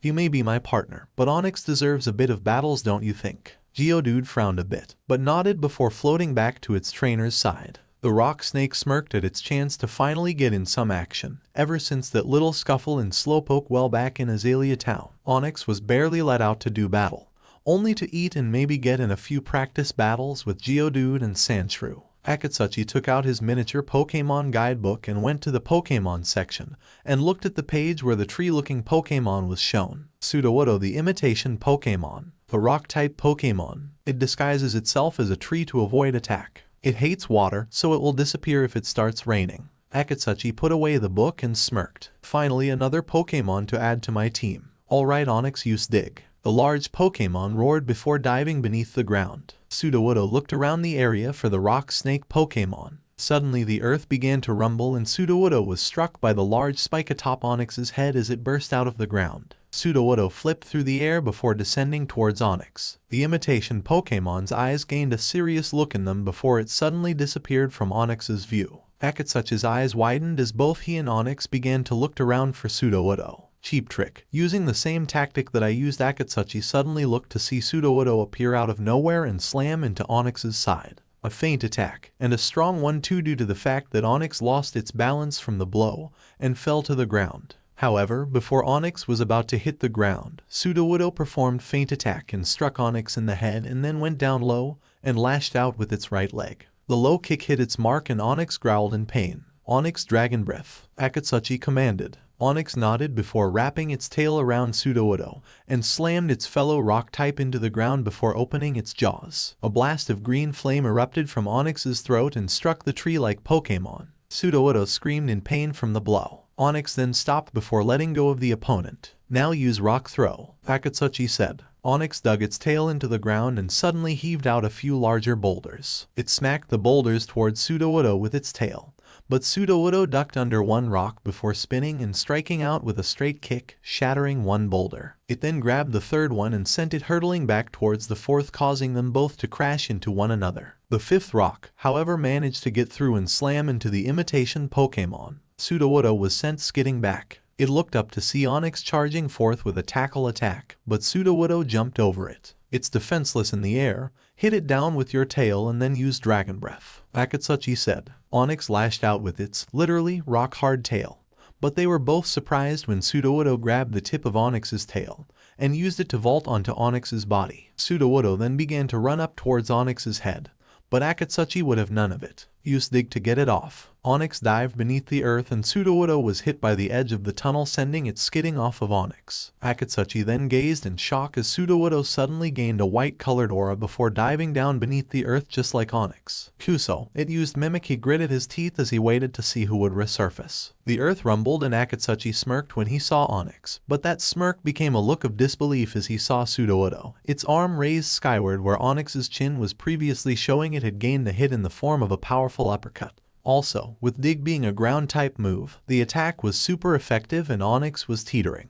Dragon Breath. Onix released the blast of green fire, but Sudowoodo used Mimic to copy the attack and both blasts impacted, causing a small explosion. However, Sudowoodo was caught off guard as a rock suddenly flew through the smoke cloud and struck it in the stomach. Alright, Onix, Akatsuchi cheered as Onix tackled Sudowoodo into a tree. The rock snake then followed up by slapping Sudowoodo away with its tail. Sudowoodo rolled along the ground, but the imitation Pokemon refused to go down and so it vanished in a blur of movement before crashing into Onix's, I would assume it would have won, chest. Onix rocked back from the blow, but used force of it leaning back to make a comeback and moved back towards Sudowoodo, and the imitation Pokemon was hit with a body slam. Sudowoodo gritted its teeth as it stood back up, albeit slowly. Akatsuchi chuckled. I like this Pokemon, such a strong will. Akatsuchi then reached into his pack and took out a great ball, After all, this Pokemon was rather strong, so it required a stronger Pokeball to contain it. Sudowoodo smirked as it saw the look Akatsuchi was giving it. Sudowoodo. The Pokemon cried out before raising its leg and then spun on its other to slam a powerful low kick to Onyx's lower body. Onyx skidded backwards from the blow, but it didn't back down and the rock snake released a tongue of green fire from its jaws. Sudowoodo jumped only to be slapped down by Onyx's tail. Alright, Onyx, finish it, Rock Tomb. Onyx nodded before releasing a roar. The rock snake suddenly caused 4 rocks to levitate as they were freed from the earth. The 4 rocks floated over to Sudowoodo, who just stood there in a defensive stance. Sudowoodo was surrounded by a white aura as 4 boulders of its own rose out of the ground and crashed into Onyx's. But suddenly 4 more, courtesy of Onyx, flew through the resulting smoke cloud before they began to circle the rock type. Onyx glared at its opponent before releasing a roar. The boulders spun faster before converging at one point. That point being where Sudowoodo was standing. Sudowoodo released a cry of pain as the rocks trapped it. Akatsuchi nodded before clicking the center of the great ball, causing it to expand. You're mine. Akatsuchi threw the blue Pokeball and it nailed the Pokemon in the head. Sudowoodo changed into red-colored energy before being sucked into the sphere. The great ball fell to the ground, rolling along the rock tomb before settling on the grass. The great ball shook once, twice, 3 times. An audible click was heard and Akatsuchi smirked as he walked over to the ball. He attached it to his belt before returning Onyx to its own, thanking it for a job well done. Well, seeing as how I've got what I wanted, guess I don't need to see the ruins of Alph after all now to see what Naruto and Hinata are up to. The rock-type trainer raced back to the national park to show his friends his new partner. National Park. Akatsuchi walked through the building path with Geodude that separated Route 36 from the national park. A large smile was plastered on his face as he suddenly became a chibified version of himself, throwing Sudowoodo's Pokeball up and down as he went to show it to Naruto and Hinata. Oiai Naruto, Hinata. The young hiker hailed out to his 2 friends. The 2 had their backs facing him, but when they heard his call they turned and Akatsuchi paused in his run. Both of them, including Quilava and Espion, had a few large swelling pieces of flesh on their bodies, Naruto having the most on his face. "Nani?" the blonde asked, a bit of spittle flying from his mouth from his swelled cheeks. The scene before him caused Akatsuchi to sweat drop before he burst out laughing. "Ha ha ha, you should see your faces. Ha ha ha, you guys look like Q-Willfish ... huh?" The rock-type trainer looked to find himself floating several feet off the ground by Espion's confusion, and suddenly Quilava impacted with his stomach using a quick attack, sending Akatsuchi spiraling, rather humorously, into a tree. "Urastai," Hinata and Naruto yelled, a lisp having developed from their conditions. Akatsuchi recovered from the blow and ran back over to his friends. "Gomen Nasai, but seriously, your faces ... what happened?" Akatsuchi asked. Naruto's eyes narrowed. "I caught a beedrill in the swarm chest after both me and Quilava, but I happened to stumble upon Hinata-chan and Espion and well ... the rest is self-explanatory," Naruto said. "Oh, well, that's sad to hear, so I'm guessing you guys failed the contest then." Naruto and Hinata looked at each other before grinning and then pulled out an evolution stone, each from their pockets. Naruto's was a leaf stone, Hinata's was a moon stone. Well, I wouldn't say that. Hinata grinned. "We won, tied for first. I caught a Scyther and Hinata-chan caught a Pinsir." Naruto and Hinata showed the information they gained on the newly caught Pokemon to their friend. Scyther, the Mantis Pokemon, a bug, flying type Pokemon. It slashes through grass with its sharp sides, moving too fast for the human eye to track. Pinsir, the Stag Beetle Pokemon, a bug type Pokemon. It swings its long pincer horns wildly to attack. During cold periods, it hides deep in forests. Shino came second, but Kiba came third, Naruto said as he and the Hyuga put away their prizes. Akatsuchi nodded before taking out his great ball. "Nani, open it and you'll see my new Pokemon." Naruto gazed at the ball before it opened up and revealed Sudowoodo to their curious eyes. Quill, Espion. Both Pokemon were caught off guard by the sudden arrival of the rock type. The Pokemon gave a few test punches with its branches before standing at the ready. However, after seeing that it wasn't sent out to fight, it looked around and spied the 2 trainers and their partners. Naruto looked at the rock type that was eerily similar to a tree before his Pokedex beeped. "Nani, but I didn't catch Sudowoodo. Why is it showing me its info?" Naruto wondered. "Probably because Akatsuchi-san gave you the Pokeball, so the Pokedex registers any Pokemon that is technically caught and or seen by you," Naruto-kun, Hinata explained. "So you're saying the Pokedex thinks I am Sudowoodo's trainer?" Hinata nodded as she took Naruto's orange Pokedex and opened it, revealing the information on Sudowoodo to Naruto. Well, then, I'm just gonna give it back to Akatsuchi then, Naruto said before handing the great ball back to the red-clad hiker. Anyways, congratulations on the new Pokemon, the blonde added. Akatsuchi grinned. Arigato. So where are Kiba and Shino? Kiba-kun wanted to go to Ekritique, but Shino-kun told him how that they weren't going anywhere yet because Shibai-san had something for Shino to do here in Goldenrod, Hinata explained.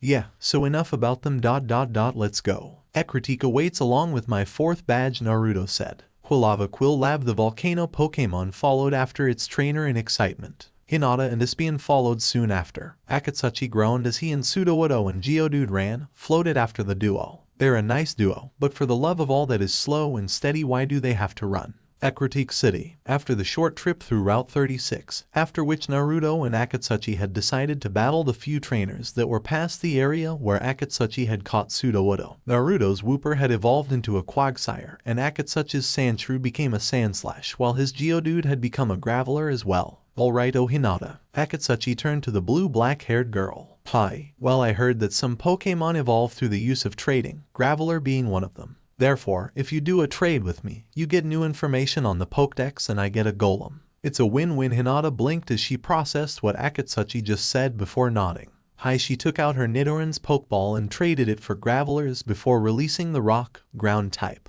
Graveler then became enveloped in a white light, its form becoming larger and much more round. The light died down to reveal a large boulder with a pair of muscular arms and equally muscular legs. Its head looked very much like a lizard's for some reason, with a few sharp teeth jutting out from its mouth. Its red eyes snapped open as the evolution was complete. Golem, the Megaton Pokemon cried. Afterwards, Akatsuchi did another temporary trade with Hinata so that she could gain the information of Sandslash for the Pokedex. This has to be luck. There's no way this string of evolutions is just a coincidence, Hinata whispered to Espion. Espion Pion. The Sun Pokemon agreed. It's as if this is some sort of story that people are reading and the author just wants to get through with some obvious evolutions that should have happened earlier. Of course this isn't a story, Hinata mumbled to herself. The information gained on each of the Pokemon happened so quickly that they were afraid the Pokedexes would break from so much information being inputted at once. Quagsire, the water fish Pokemon. A water, ground-type Pokemon in the evolved form of Wooper. Due to its relaxed and carefree attitude, it often bumps its head on boulders and boat hulls as it swims. Sandslash, the mouse Pokemon.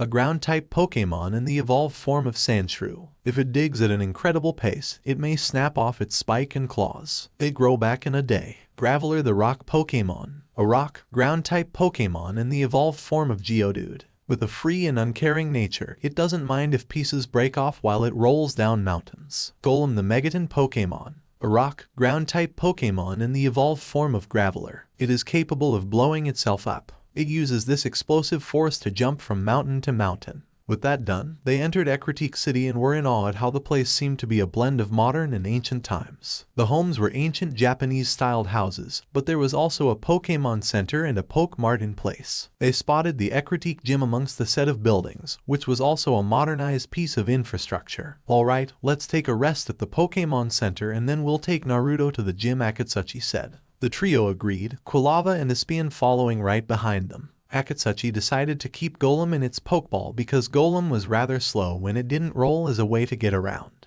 After healing their Pokemon, thanking the nurse Shizune who occupied it, they headed for the Ekritique Gym. Upon entering, the 3 trainers and 2 Pokemon looked around before they spied a statue of some odd-looking creature. Suddenly the statue spoke, its eyes shining a golden yellow. Hello young trainer and welcome to the Ekritique Gym. In order to get to the gym leader you will have to cross a path, but beware for the path is disguised by an illusion and thus you will have to be very careful where you step or risk plummeting to the floor below, the statue said. Nani, I could die from that. The statue paused before speaking again. True, but that's why there are many large, fluffy mattresses for you to land on should you fall. As for your friends ... they cannot be inside the gym otherwise they might try to help you, so get out. A large boot suddenly flew out of a compartment inside the statue's post, and thus literally kicked Hinata, Akatsuchi and Espion out of the gym. Oi, why do you have to kick them out? The statue refused to answer before turning its eyes on Naruto and Quilava. The gym leader awaits you on the other side of the path. Good luck, and if you fall there will red arrows on the ground to lead you to the nearest step ladder so that you can try again, the statue said before shutting down.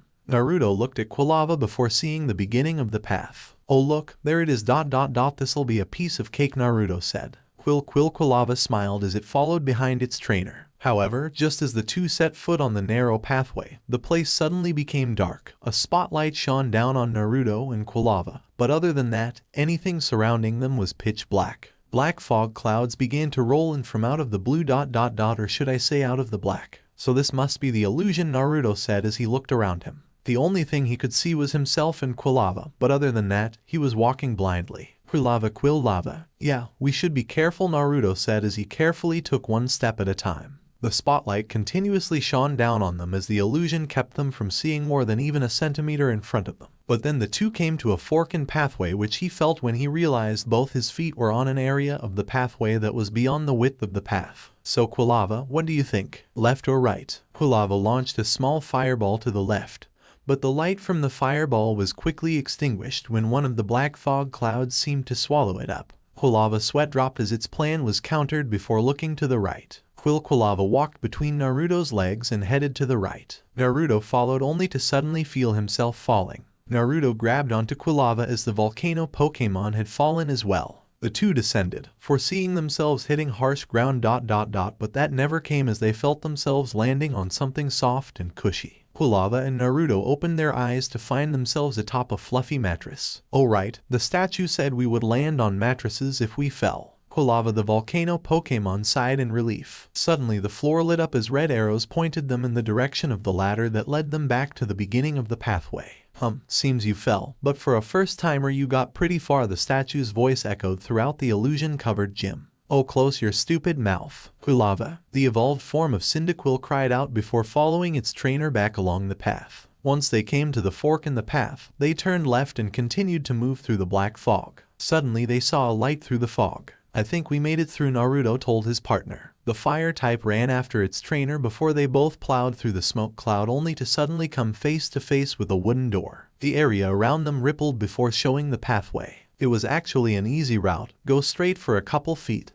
Turn right, turn left, go straight and then turn left and you'd find yourself at the door. Itachi, Quill, both trainer and Pokemon groaned. Well done, young trainer, now for the second test. What? I thought you said the gym leader was on the other side of the pathway if we got through. Yeah, I did say that, but I never said where the end of the pathway lied, did I? The statue's voice echoed. Naruto and Quilava narrowed their eyes at the statue's logic. The door before them suddenly released a click. Naruto then opened the door and he and Quilava found themselves in a field of cherry blossom trees. Nani, Quill, welcome to the second illusion field. In this area, you are within a Sakura blossom field. In order to get through it, you must find a specific item. There are many items in this area. If you find them, you can keep them. But the one you must find, you must hand over to me, the statue said as it popped out of the ground. Naruto and Quilava were in shock at seeing the statue suddenly appear out of the ground, which was odd seeing as the area was an illusion. Now then, the item to find is based on this riddle. They say knowledge is power. I give you the power through teaching, yet there is not much to teach ... What am I? Naruto and Quilava scratched their heads at the riddle. To teach without teaching. Well, we won't find that item just standing around here. Let's look. Quilava nodded before scanning the area with its crimson eyes. Pokemon eyesight was obviously much better than human eyesight. About 2 minutes into the search, Naruto had already found a pair of potions which he placed into his bag. But he knew they weren't what they were looking for, as potions don't teach. Then Naruto got an idea. Oi, statue-san. The stone statue popped out of the ground once more. You rang. Hi, I was wondering if I could use any other Pokemon to help me. The statue paused as if to think before answering. It is not against the rules of the gym leader to use your Pokemon to help you find the items, the statue replied. Naruto nodded before taking out a Pokeball. In a flash of white light, Pidgeotto came out of the ball. Pidgeotto, I need you to use your sharp eyesight to find items hidden throughout the field. Pidgeotto saluted with its wing before taking off and flying around the area. Naruto and Quilava splitting up to search as well. After 10 minutes, Naruto had gathered a bit more items, 2 super potions, 3 awakenings, 1 antidote and 1 carbos ... but none of them were related to the riddle. I give you the power through teaching, yet there is not much to teach ... What am I? Naruto sat down on the illusion-affected ground. Pidgeotto and Quilava resting beside their trainer. Naruto racked his brain as he tried to come up with a solution. He ran the list of items through his head. Healing items, such as potions and revives. Stat-raising items, such as carbos and X accuracy. Hold items, like Quilava's charcoal and a magnet. But an item that taught. Naruto took his backpack off of his back and opened it. rummaging through it to see if he could find something that could give him a clue as to what he should find. As he was looking through his bag, he froze. Quilava and Pidgeotto looked at their trainer as he had suddenly stopped moving. Naruto took out the white disc labeled TM70 Flash, his first TM that he had gotten from the head monk at Sprout Tower. It was then that things began to click and Naruto turned to his Pokemon. Of course, TMs give Pokemon power by teaching them the move, but there is barely anything a TM has to do and for it to teach the Pokemon the move, Naruto said as the epiphany struck him. Pidgeotto, Quilava, look for a TM. Look for a something that looks like a little disc. Like this, he showed them the disc. Quilava and Pidgeotto nodded before taking off to look for the TM. Naruto put away his TM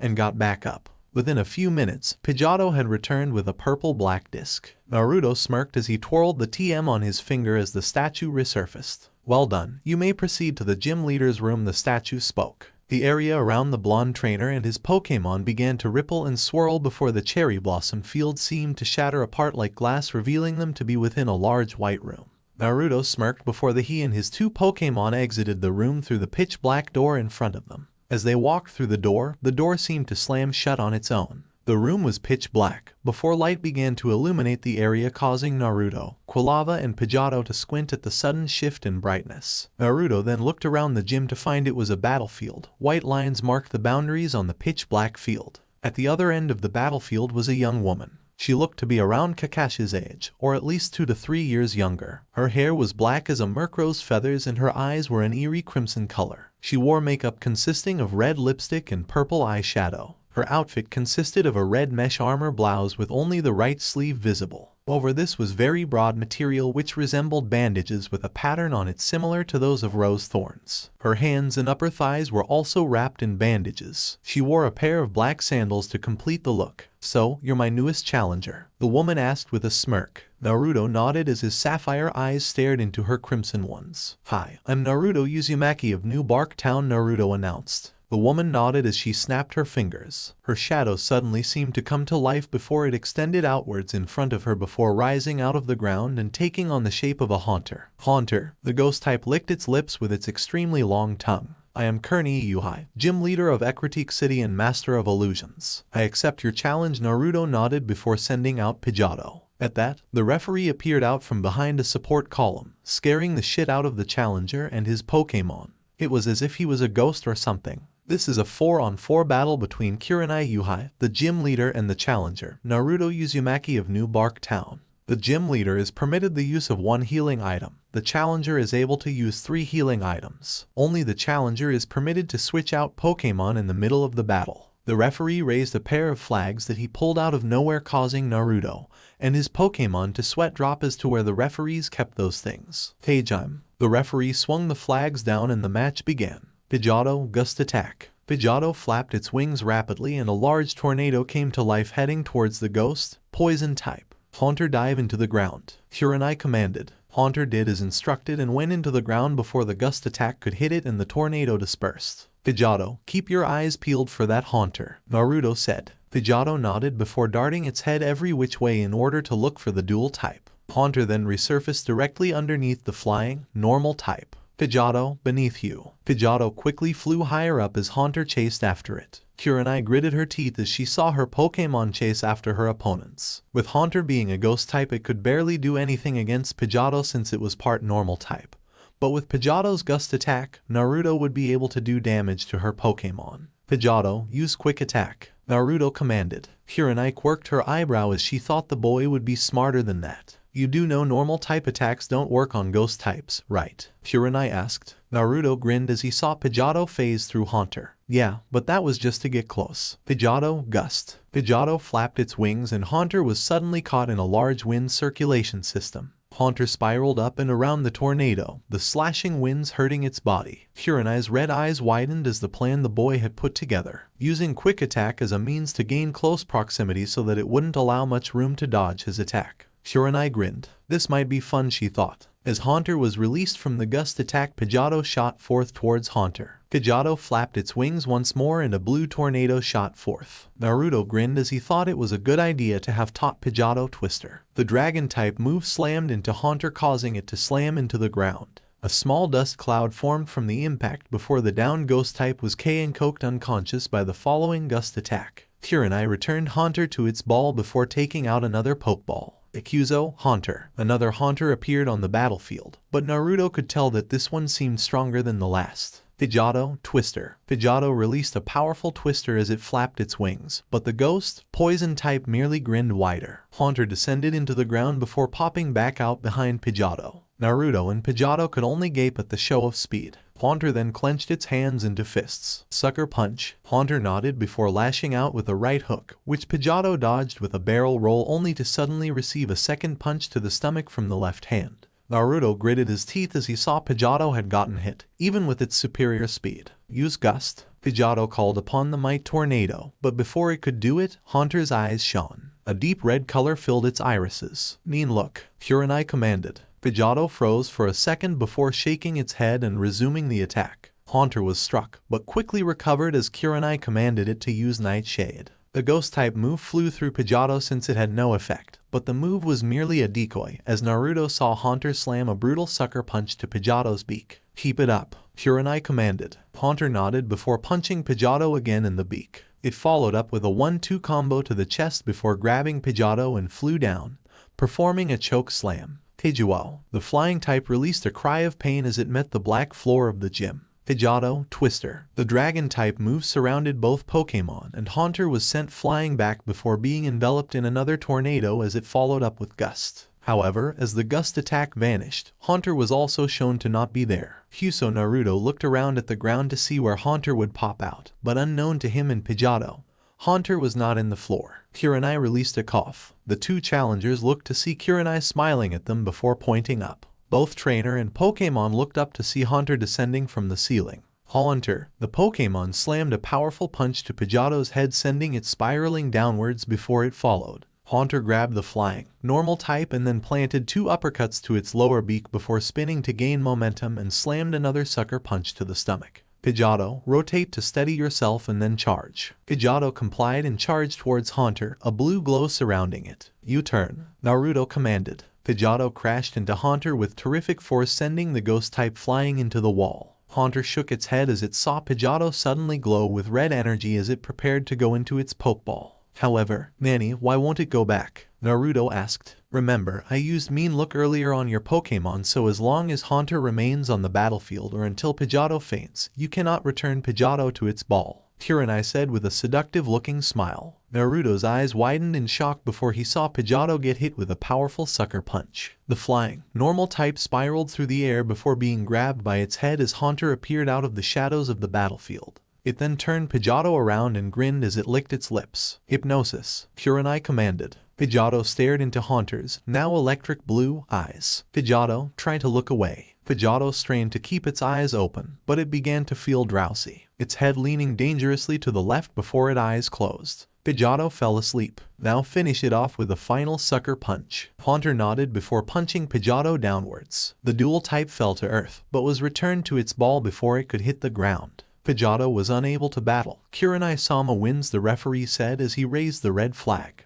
You're a good fighter, Naruto, Kurenai complimented. Too bad you lost. Naruto gritted his teeth. I haven't lost yet. Heracross, go. Naruto sent out his dual-type beetle as it landed on the ground. Excellent, Kurenai said to herself. Haunter, use hypnosis. Heracross, don't look into its eyes, Naruto commanded. Heracross looked down at the ground, but suddenly Haunter appeared out of its shadow and began to look into Heracross' eyes. Heracross, on instinct, lashed out with a Night Slash. The super effective, dark-type move landed. Haunter's eyes widened, just like its trainers, before it was sent flying back. Naruto smirked at the sudden reaction. He had forgotten that due to the fighting type in Heracross, it granted the single-horn Pokemon enhanced reflexes. Alright, Heracross. Aerial Ace. Heracross went into a loop-de-loop and flew towards Haunter. Use Nightshade, Kurenai commanded. Haunter's hands suddenly became shrouded in what looked like black and purple fire, but what was actually pure shadow energy. The ghost, poison type, released the energy and it slammed into Heracross. The bug, fighting type, skidded back from the blow before looking back to see it was gone. Naruto looked at his Pokemon, hopping about the battlefield so that it wouldn't allow Haunter to get a lock on its location.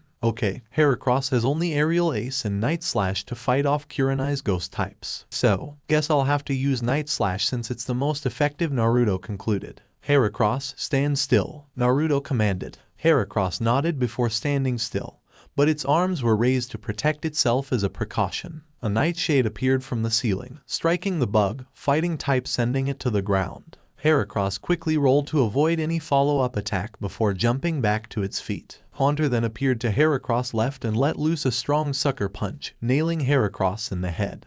But Heracross blocked the second punch and countered with a night slash to face. Haunter retreated back into the shadows as a result. Haunter reappeared underneath its opponent and sent Heracross skyward from the attack before appearing out of the ceiling and slammed a powerful 1-2 combo as it used Sucker Punch. Heracross quickly spread its wings to stop the fall only to be hit in the back from Nightshade as Haunter appeared out of the shadows of the wall. Haunter vanished as Heracross aimed to hit it with Aerial Ace. As this was happening, Naruto was keeping a close eye on what was occurring, and then he spotted something just as Haunter appeared out of the ground and hit Heracross with another Nightshade. Haunter dived back into the ground and the bug, fighting type, got into a defensive stance. Heracross' yellow eyes darted about before Haunter appeared behind it. Heracross' eyes widened as it inhaled before it spun around and crashed a powerful night slash into Haunter in the form of a right hook. Haunter careened through the air before it was struck in the stomach as Heracross had used Aerial Ace to hit it. "Alright, Heracross, let's do it." Night slash and hit it hard.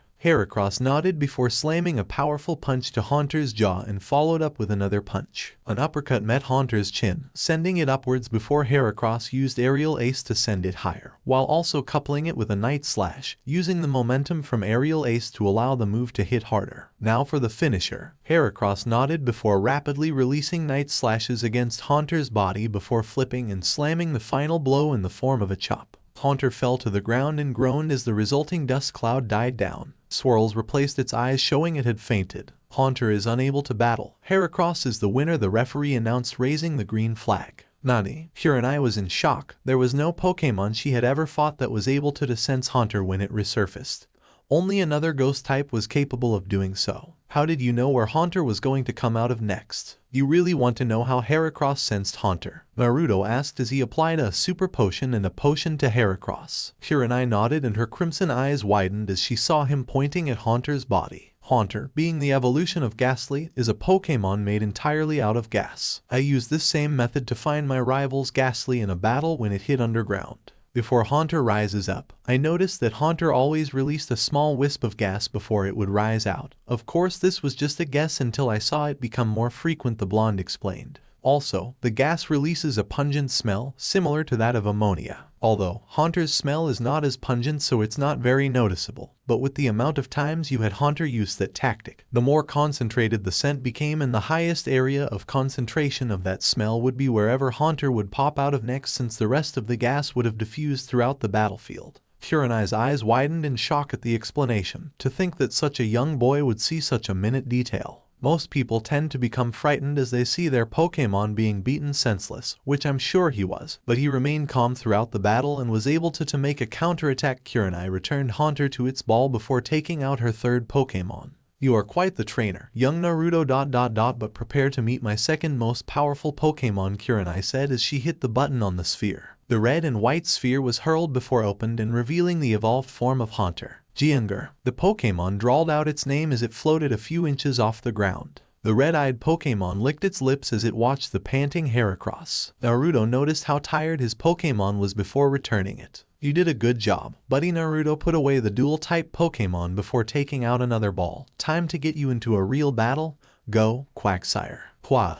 The water, ground-type Pokemon seemed to yawn as it opened its mouth. Jinger versus Quagsire. Heijime. The referee threw down his flags to begin the fight. Both trainers observed their opposing Pokemon. Jinger certainly has an upper hand in terms of speed, and if it's anything like Haunter, the ability to hide in the shadows will definitely be a problem. But Quagsire's defense stat should keep it from being taken down too fast. Alright, Quagsire, water gun. Quagsire released a blast of water from its mouth and the attack hit Jinger. Alright, nice shot. However, Naruto's smile disappeared when he saw Kurenai's broad smile. You'd think so, wouldn't you? Naruto gaped as he saw the ghost type hold out its hand. A chill suddenly began to fill the air and Quagsire's water gun froze in place, causing both Pokemon and trainer to gasp. Jinger is able to steal heat from its surroundings, which is why whenever a Jinger is around there is always a chill in the air, Kurenai explained. Jengar chuckled before punching down the ice in a display of strength. Now sucker punch. Jengar vanished in a blur of shadow before appearing out of Quagsire's and planted both fists into Quagsire's stomach. However, Naruto's Pokemon took the blows head-on before bouncing them back off. Mud Bomb. Quagsire released a giant glob of mud from its mouth that sent Jengar flying back. Quagsire's defense is one of the highest present in any Pokemon. That is how it was able to take your punches. Kurenai nodded.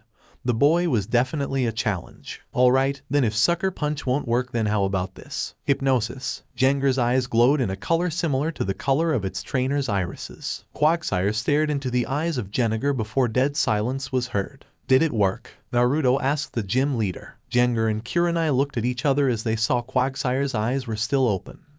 I think it did, she said with an unsure tone. Jengar floated up Quagsire's face and slapped its face a couple times, causing Naruto, Kurenai, and the referee to sweat drop at Quagsire's unresponsiveness. Jengar stopped slapping it before giving a thumbs up. Alright then, Shadow Ball. Jengar nodded and was about to use the attack when it gasped as it saw Quagsire release a yawn as it woke up. Quag. The Pokemon tilted its head in confusion, but then it saw the Shadow Ball in Jengar's hand and then fired a water gun. Jengar was sent flying back once more and landed at Kurenai's feet. Grrrr, you're lucky you're a ghost type, you baka. You woke it up with all your slapping. Jengar frowned. Jengar. The Pokemon tried to save itself from the female's wrath before it was doused with another water gun. It turned to glare at the opponent. Jengar. Quag. Quagsire, Jengar facepalmed, stretching the flesh beneath its eyes as it dragged the hand across its face. Jengar raised its arms and fired a shadow ball. The attack struck Quagsire, sending it skidding backwards. Quagsire rubbed its stomach before glaring at Jengar. Quagsire then fired a sphere of mud out of its mouth, but Jengar flew up to avoid it. Jengar used Sucker Punch and then Shadow Ball. Kurenai commanded. Jengar vanished into the shadows before silently reappearing directly in Quagsire's face and slammed 2 punches across the water, ground type's face. Jengar then charged up a sphere of pure shadow energy before launching it. The attack sent Quagsire flying back,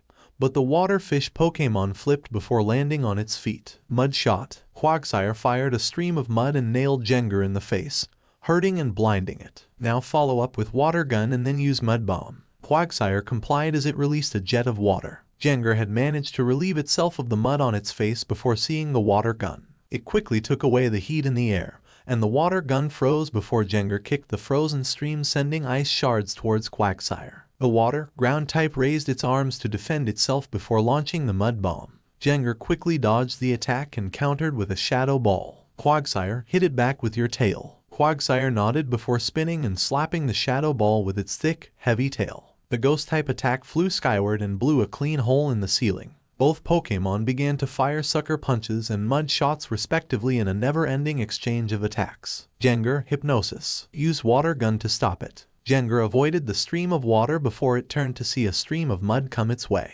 Jengar quickly dove down through the floor before reappearing in front of Quagsire and used Sucker Punch. The powerful Dark-type move sent Quagsire skidding back from the force before it launched a Water Gun, nailing Jengar and sending it flying into the wall. Alright, Quagsire, finish it with Mud Bomb. Quagsire then expanded its already large mouth as a large mud bomb formed. Jengar, quick counter with Shadow Ball. Jengar fired the ball of shadow just in time for Quagsire to launch the mud bomb. Both attacks clashed in midair before causing a large explosion of earth and shadow. Quagsire and Jengar flew back from the shockwave before they both crashed into the wall, hard enough to embed themselves in it. Jengar, Quagsire. Both trainers tended to their Pokemon before realizing it was a double knockout. Both Quagsire and Jengar are unable to battle. This round is a draw. Kurenai-sama has 1 Pokemon left, while the challenger has 2, the referee said. Kurenai nodded before taking out her final Pokeball. It was a green and black Pokeball with an orange stripe marking the area where the mid-region was. An orange button lay in the center of it. Cool, what kind of Pokeball is that? Naruto asked with stars in his eyes. Kurenai chuckled, such a mature boy, but he was just that. A boy. This is a Dusk Ball. It's a special Pokeball that allows a higher catch rate in dark places or at night. This is the Pokeball I used to catch my first Pokemon and my strongest one as well. Go Misdreavus. The Dusk Ball snapped open to release a stream of black and purple. The shadows vanished to reveal a small Pokemon that was a dark aqua color. Its hair was tipped with violet and it had a string of red orbs, like a necklace, around its neck.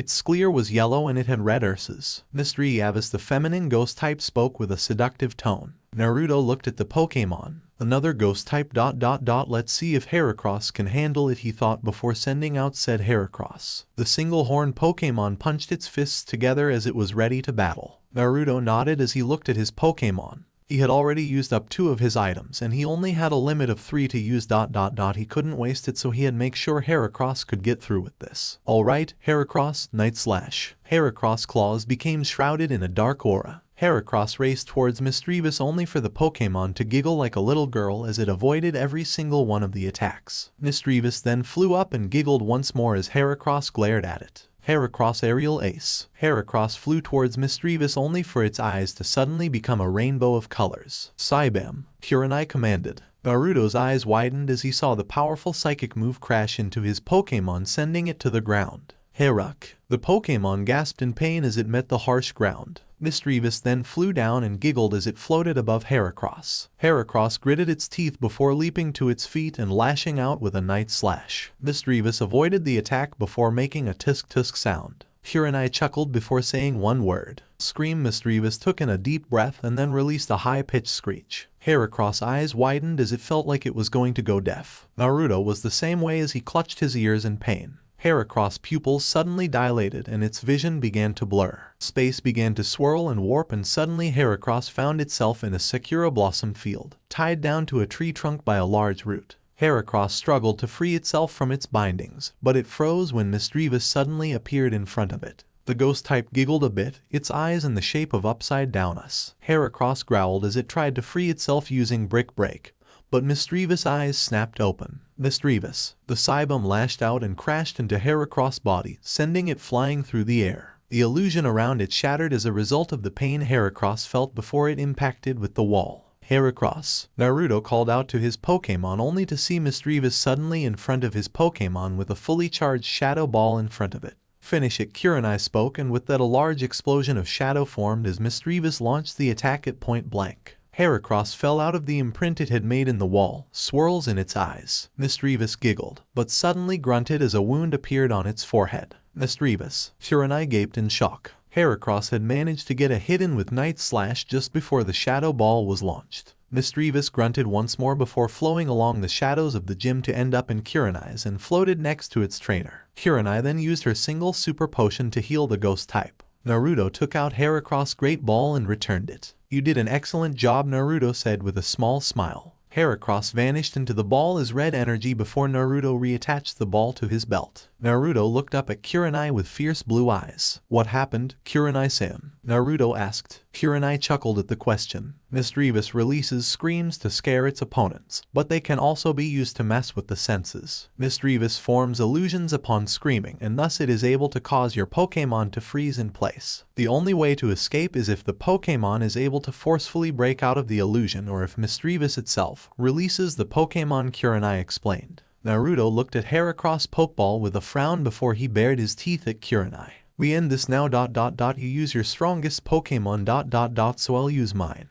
Naruto said. Quilava took a step forward as its fur ignited. Yellow-red flames formed on its head and rear, its crimson eyes staring into Mischievous' own. Quilava bared its sharp teeth before releasing a cry. It then took off with the use of its quick attack. Mischievous dodge, Kurenai commanded. She was in such shock at the show of speed she had forgotten normal type attacks don't work on ghost types. Quilava slammed into the wall, leaving cracks as its paws touched down on it. Now Flame Wheel. Quilava pushed off the wall and began to rotate in midair. Flames coated its body as it became a ball of fire. Mischievous quickly dodged the attack only to suddenly get hit by the flame wheel as Quilava bounced off the floor and slammed into its back. Mischievous flew through the air before countering with Cybam. The psychic attack hit its mark and Quilava was sent skidding backwards, but the crimson-eyed Pokemon refused to back down and then countered with an Ember. Mischievous, dodge and then counter with Astonish, Kurenai commanded. Mischievous avoided the fireballs before releasing a high-pitched screech. The sound waves sent Quilava flying as its muscles tensed, frozen from the attack. As Quilava flinched, Mischievous summoned forth the shadows and condensed them into a single sphere. Shadow Ball. Mischievous fired the attack towards Quilava and the volcano Pokemon flew back from the strike. Quilava quickly recovered and was about to attack once more with an Ember when it froze. Mischievous, scream.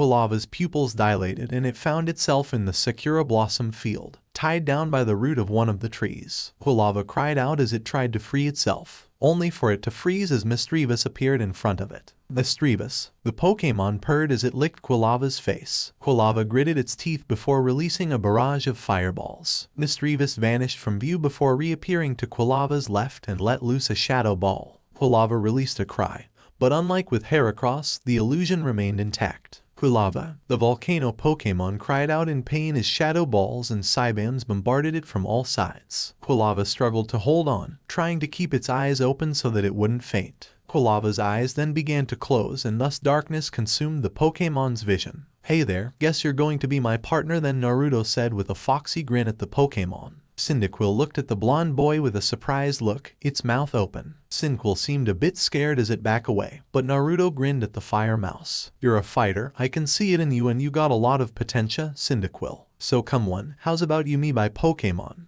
Iruka smiled as he saw Cyndaquil happily jump into Naruto's arms. "Hell yeah, and I'm gonna win it too. Me and Quilava are gonna defeat every trainer we face." Quilava's eyes snapped open and the illusion shattered before its eyes. Crimson eyes burned with determination as Quilava's flames burned brighter than before. Misdreavus and Kurenai looked in shock as Quilava growled at them. "No way," it broke out of the illusion. Kurenai gasped. Naruto showed his infamous foxy grin. "No way, we're going to lose to you," Naruto yelled. Quilava, the volcano Pokemon, agreed. Kurenai narrowed her eyes at the proclamation before commanding Misdreavus to attack. "Miss," the ghost type fired off a shadow ball sending Quilava flying back. "Quilava, regain your footing and use Ember," Naruto yelled. Quilava flipped in midair before firing off several fireballs. The attack struck Misdreavus in the head, sending it careening through the air. Quilava then rushed towards the ghost type, a blur of color trailing behind it in a show of speed. Quilava then stopped in front of the still flying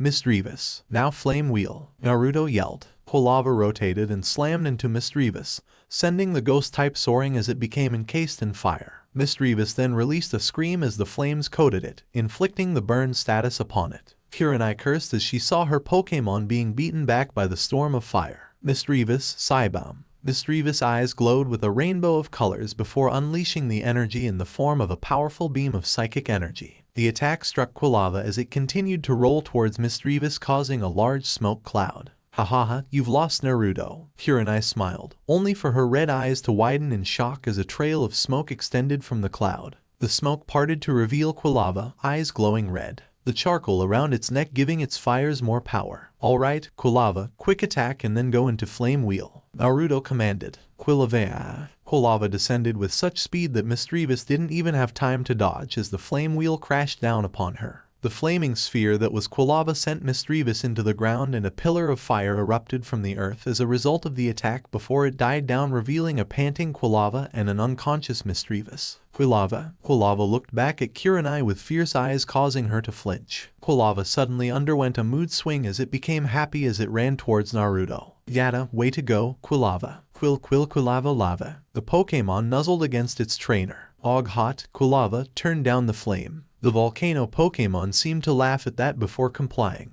Kurenai smirked as she returned Misdreavus to its ball. She then walked up to Naruto and reached into her pocket. The blonde and his partner Pokemon looked up to see Kurenai smiling down at them. "You know, Naruto, I was gifted with the ability of clairvoyance and the ability to see future events. I once received a vision telling me that one day, the legendary Pokemon of the rainbow, Ho-Oh, would return to its resting place in Ekritique City after it met a strong trainer. I saw the silhouette of a trainer and I believed it to be me, which is why I trained so hard, battling as many challengers as I could so that I would be the one to greet Ho-Oh." Upon its return, Naruto and Quilava stared at the crimson-eyed woman in awe as she mentioned her abilities. "But now I realize who the kimono girls were talking about. They must have been talking about you." Naruto's eyes widened at the thought of him being a legendary trainer able to bring back a legendary Pokemon. Kurenai then fished her hand out of her pocket, a small badge in her hand. It was shaped somewhat like a cloud, only it was a dark blue and it had 2 diagonal lines of silver on it. It was outlined in silver just like the other badges. "As proof of your victory over me, I grant you, Naruto Uzumaki, the fog badge." Naruto smiled as he took the badge before he was given another gift, a dark purple-black disc. "Oi, isn't that the disc I picked up in the Sakura Blossom room?" Naruto asked. Kurenai nodded. "And it's yours now, TM30 Shadow Ball." It's a powerful ghost-type move that is able to lower the special defense of a Pokemon. Of course the stat change is random, Kurenai said with an instructional tone. Naruto nodded and then bowed to the gym leader. Argiato, Kurenai-sen, Naruto said. Kurenai nodded before walking out with Naruto. Hinata, Espion and Akatsuchi, who were playing a game of I Spy, paused in their game to see the duo. Naruto-kun. Hinata smiled at the blonde. Naruto gave his travel companion a wave before holding out the fog badge. Check it out, I won. The blonde trainer grinned foxily. Akatsuchi suddenly popped out behind Naruto, scaring both him and Kurenai, before wrapping the boy in a one-armed hug. Nice job, Naruto. The red-clad hiker spoke. Come on, I'll treat you guys to a meal at the Pokemon Center, Kurenai said. Besides, I need to heal mine, Naruto agreed as he and his friends followed the ghost-type gym leader. As Naruto's and Kurenai's Pokemon were being healed, Akatsuchi and Hinata had let out their Pokemon to wander around, except for Togepi, which Hinata kept a grip on. So, Naruto-kun, tell me, how did you get so analytic? Kurenai asked. Naruto grinned as he scratched the back of his head. Hehe, my Aka-chan. She was an awesome trainer back in the day, but after years of training she gave all of her Pokemon to Professor Sotobi to look after, except for her Ninetales. Kyuubi, Naruto said. Kurenai's crimson eyes widened. A Ninetale named Kyuubi. Kind of redundant, isn't it? Naruto shrugged. I don't argue with her. Besides, she taught me everything I knew. I mean, sure, I went to the academy to learn, but Aka-chan taught me my battle tactics. Sugoi, Kurenai gaped. Yuhai-san. Please, Hinata, call me Kurenai. Hinata blushed at the sudden use of non-formalities with the older woman. Gomen, Kurenai-san, but would you mind telling me about the history of Johto, Ekritique in general, because I want to know about that large burned tower in the back. I've always been fascinated by that, Hinata said. Kurenai grinned. Of course, Hinata. As gym leader of Ekritique City, I was required to learn all I can about the history of this city. Well then, here's what happened with respect to the burned tower, the resting place of the legendary Ho-Oh. Hi, Kurenai-san. You told me about that it was a legendary Pokemon that only a powerful trainer could summon. What is Ho-Oh? Naruto asked. Kurenai raised her finger to tell him to wait a minute. Naruto quieted down, and unknown to them, the other Pokemon had calmed down and were gathered around the table as Kurenai told the story of Ekritique. The tower was built 700 years before the time of Pokemon trainers. The Tin Tower, or the Brass Tower as it was sometimes called due to it being made of both alloys, was built alongside its twin, the Bell Tower. The two towers were meant to foster friendship between people and Pokemon. Many people, mostly my ancestors, traveled to the tops of these towers to commune with the legendary Pokemon residing there. The Pokemon said to live there were the legendary Rainbow Pokemon, Ho-Oh, and the legendary diving Pokemon, Lugia. Suddenly, 150 years later, the Tin Brass Tower burned down in a mysterious fire, ignited by a bolt of lightning and put out by a sudden downpour and raging winds that came from the north, Kurenai explained. She took out a small book from her pocket and opened it to show them the pictures of the legendary Pokemon. One page were the ancient drawings of Lugia and Ho-Oh, while the page next to it was shown to have the drawings of the legendary beasts. Kurenai-san, you spoke of two great legendary Pokemon ... It is obvious that Ho-Oh flew off to wait for the time for it to return ... But what about this Lugia? What is it? Akatsuchi asked. Lugia had abandoned its former perch to make its home in the Whirl Islands, as not only to find a new home, but also to shield the world from its overwhelming power. As it is said, Lugia's wings, with one flap, could result in a storm that could last for 40 days and 40 nights ... Now then, with the original story, now with the burned tower. Kurenai paused as she took a sip of tea before continuing. This fire, which may have had some relation to the drought that a slowpoke ended in Azalea Town, caused 3 nameless Pokemon to perish. Ho-Oh, having fled from its perch after Lugia in an effort to try and stop the flames, granted new life to the Pokemon that died. With its holy power, it gave them the powers of the elements said to have taken down the Tin Brass Tower, the incarnation of the volcano and fire, Inte, the incarnation of lightning and thunder, Reiku, the incarnation of the northern winds and water, Suicune. Ho-Oh made them into the legendary beasts before flying off to search for a pure-hearted trainer, and also tasked the 3 legendary beasts to keep an eye on humans to see how they treated Pokemon. Kurenai said. Mateo, Kurenai-san. Naruto interrupted. Why task the legendary beasts to keep an eye on humans? If Ho-Oh is already flying around searching for a trainer, wouldn't it already be watching humans? Kurenai nodded. True, but remember, Naruto, despite being deity, Ho-Oh cannot watch over all humans in the Johto region, which is why it had made the legendary beasts, Kurenai explained. Naruto nodded in understanding. However, the silence was ruined when the earth began to shake beneath them. A woman ran through the door and spotted Kurenai. "Yuhai-sama, there's something happening at the burned tower." Kurenai's eyes widened as she got out of her seat and ran out of the door, collecting her Pokemon from Noose Shizyun. Our protagonist trio did the same before following after the female gym leader. They paused as they saw Kurenai gaping at the sky. They followed her gaze and they were all in shock at what they saw. 3 pillars of light, one blue, one yellow, one red, descended from the heavens into the dilapidated burned tower before vanishing.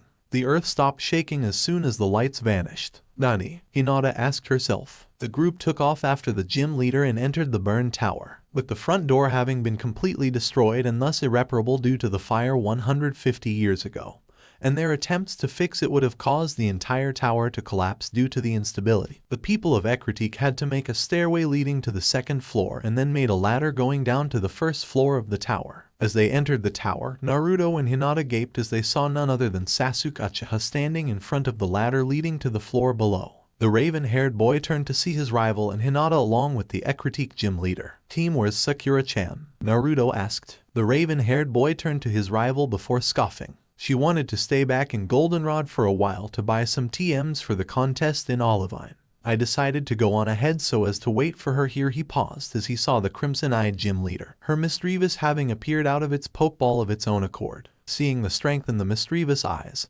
he deduced that Kurenai was the gym leader. "I'm not going to fight you yet, gym leader. I have come for the legendary Pokemon below," Sasuke said as he pointed at the large gaping hole in the ground. Sasuke smirked. "Those legendary Pokemon are just the things I need in order to find him ... and then I will defeat all who stand in my way from finding him," Sasuke said. Kurenai looked through the large gaping hole in the second floor and spied 3 things below, each one glowing a single color, one blue, one red and one yellow. "Who?" Naruto asked. Sasuke's eyes met Naruto's and the boy could only watch in shock as he saw the burning hatred in those onyx orbs. "My brother, my Aniki Itachi Uchiha. I will find him and I will beat him and then I will ask why he..." Sasuke paused in his outburst before turning away from Naruto and Hinata before going down the ladder as he returned Crocodile to its ball so he could climb down. Naruto and Hinata followed after, Quilava and Espion in their balls as well. Mateo, Naruto, Hinata. Akatsuchi was about to follow when Kurenai pulled him back just in time for the weak floorboards to break away, a sizable hole separating the 3 trainers from the others. Sasuke, Hinata and Naruto went down the ladder before they ran into the pit where the 3 glowing figures were. The glowing figures turned, what they assumed to be their heads, and faced the trio of trainers. Quilava, Crocodile and Espion came out of their pokeballs and stood in front of their trainers protectively. The glows of the beasts before them died down and their forms became visible to all who gazed upon them. The previously red one was a massive lion-like Pokemon with some mastiff qualities. It was covered in brown fur with a long, thick mane covering its neck. It had gray plates surrounding the cape that made it look as if smoke was coming out of a crater on its back, and a plate beneath the cream belly fur on its chest. It had white paws with apparently retractable claws and brown paw pads, and black cuff-like bands on its legs. It had a red face with a white plate that resembled a handlebar mustache on its face, and a 3-pointed yellow crest on its forehead. Its head appeared to resemble a kabuto, a samurai helmet. Its eyes snapped open to reveal the red irises within them. The one that was glowing a golden yellow was a yellow tiger-like creature with black stripes that resembled lightning bolts and a white underside. It had a skinny, light blue tail with an electric spark-shaped formation at the end. The Pokemon appeared to have a grayish-purple cape that was supposedly made of thunderclouds due to the sparks of electricity coming off of it along with the soft-sounding echoes of what appeared to be thunderclaps. Most of its face was white with a light blue X on its face and a gray crest on its forehead.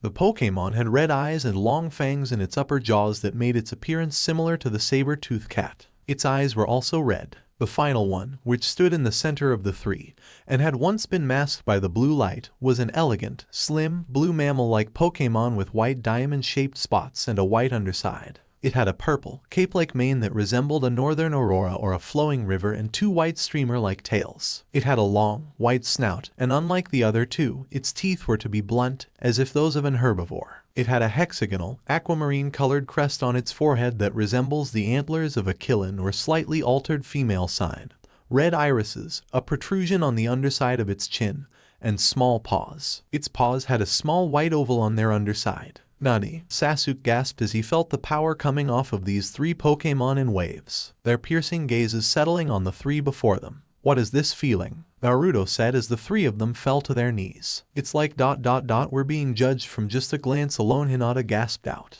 Quilava, Crocodile and Espion watched the Pokemon before them before bowing in respect. Respect towards the legendary servants of Ho-Oh. Each Pokemon then became shrouded in an aura of their respective color, red, blue and yellow. The auras increased the feeling of power coming off of the three legendaries. Fire, lightning and wind mixed with water appeared out of nowhere in a circle surrounding the three beasts. The elements roared to life as the Pokemon stepped towards the three trainers and their Pokemon before stopping right in front of them, their harsh gazes seeming to intensify as they each focused on one of the trainers before them. These are, the three uttered simultaneously. Entei Sasuke looked at the large lion-like Pokemon. Reiku Naruto watched the large saber-toothed cat. Suicune Hinata settled her gaze on the Pokemon whose build was similar to that of a leopard's. The three spoke simultaneously, the three legendary beasts. So alright folks, that's all for today. Stay tuned for part 5. Do subscribe, like and share for more such videos. Also check out the story and author KitsuneDragon on FANFICTIONnet. Press the bell icon to be notified first on release. See you in the next video. Till then, goodbye.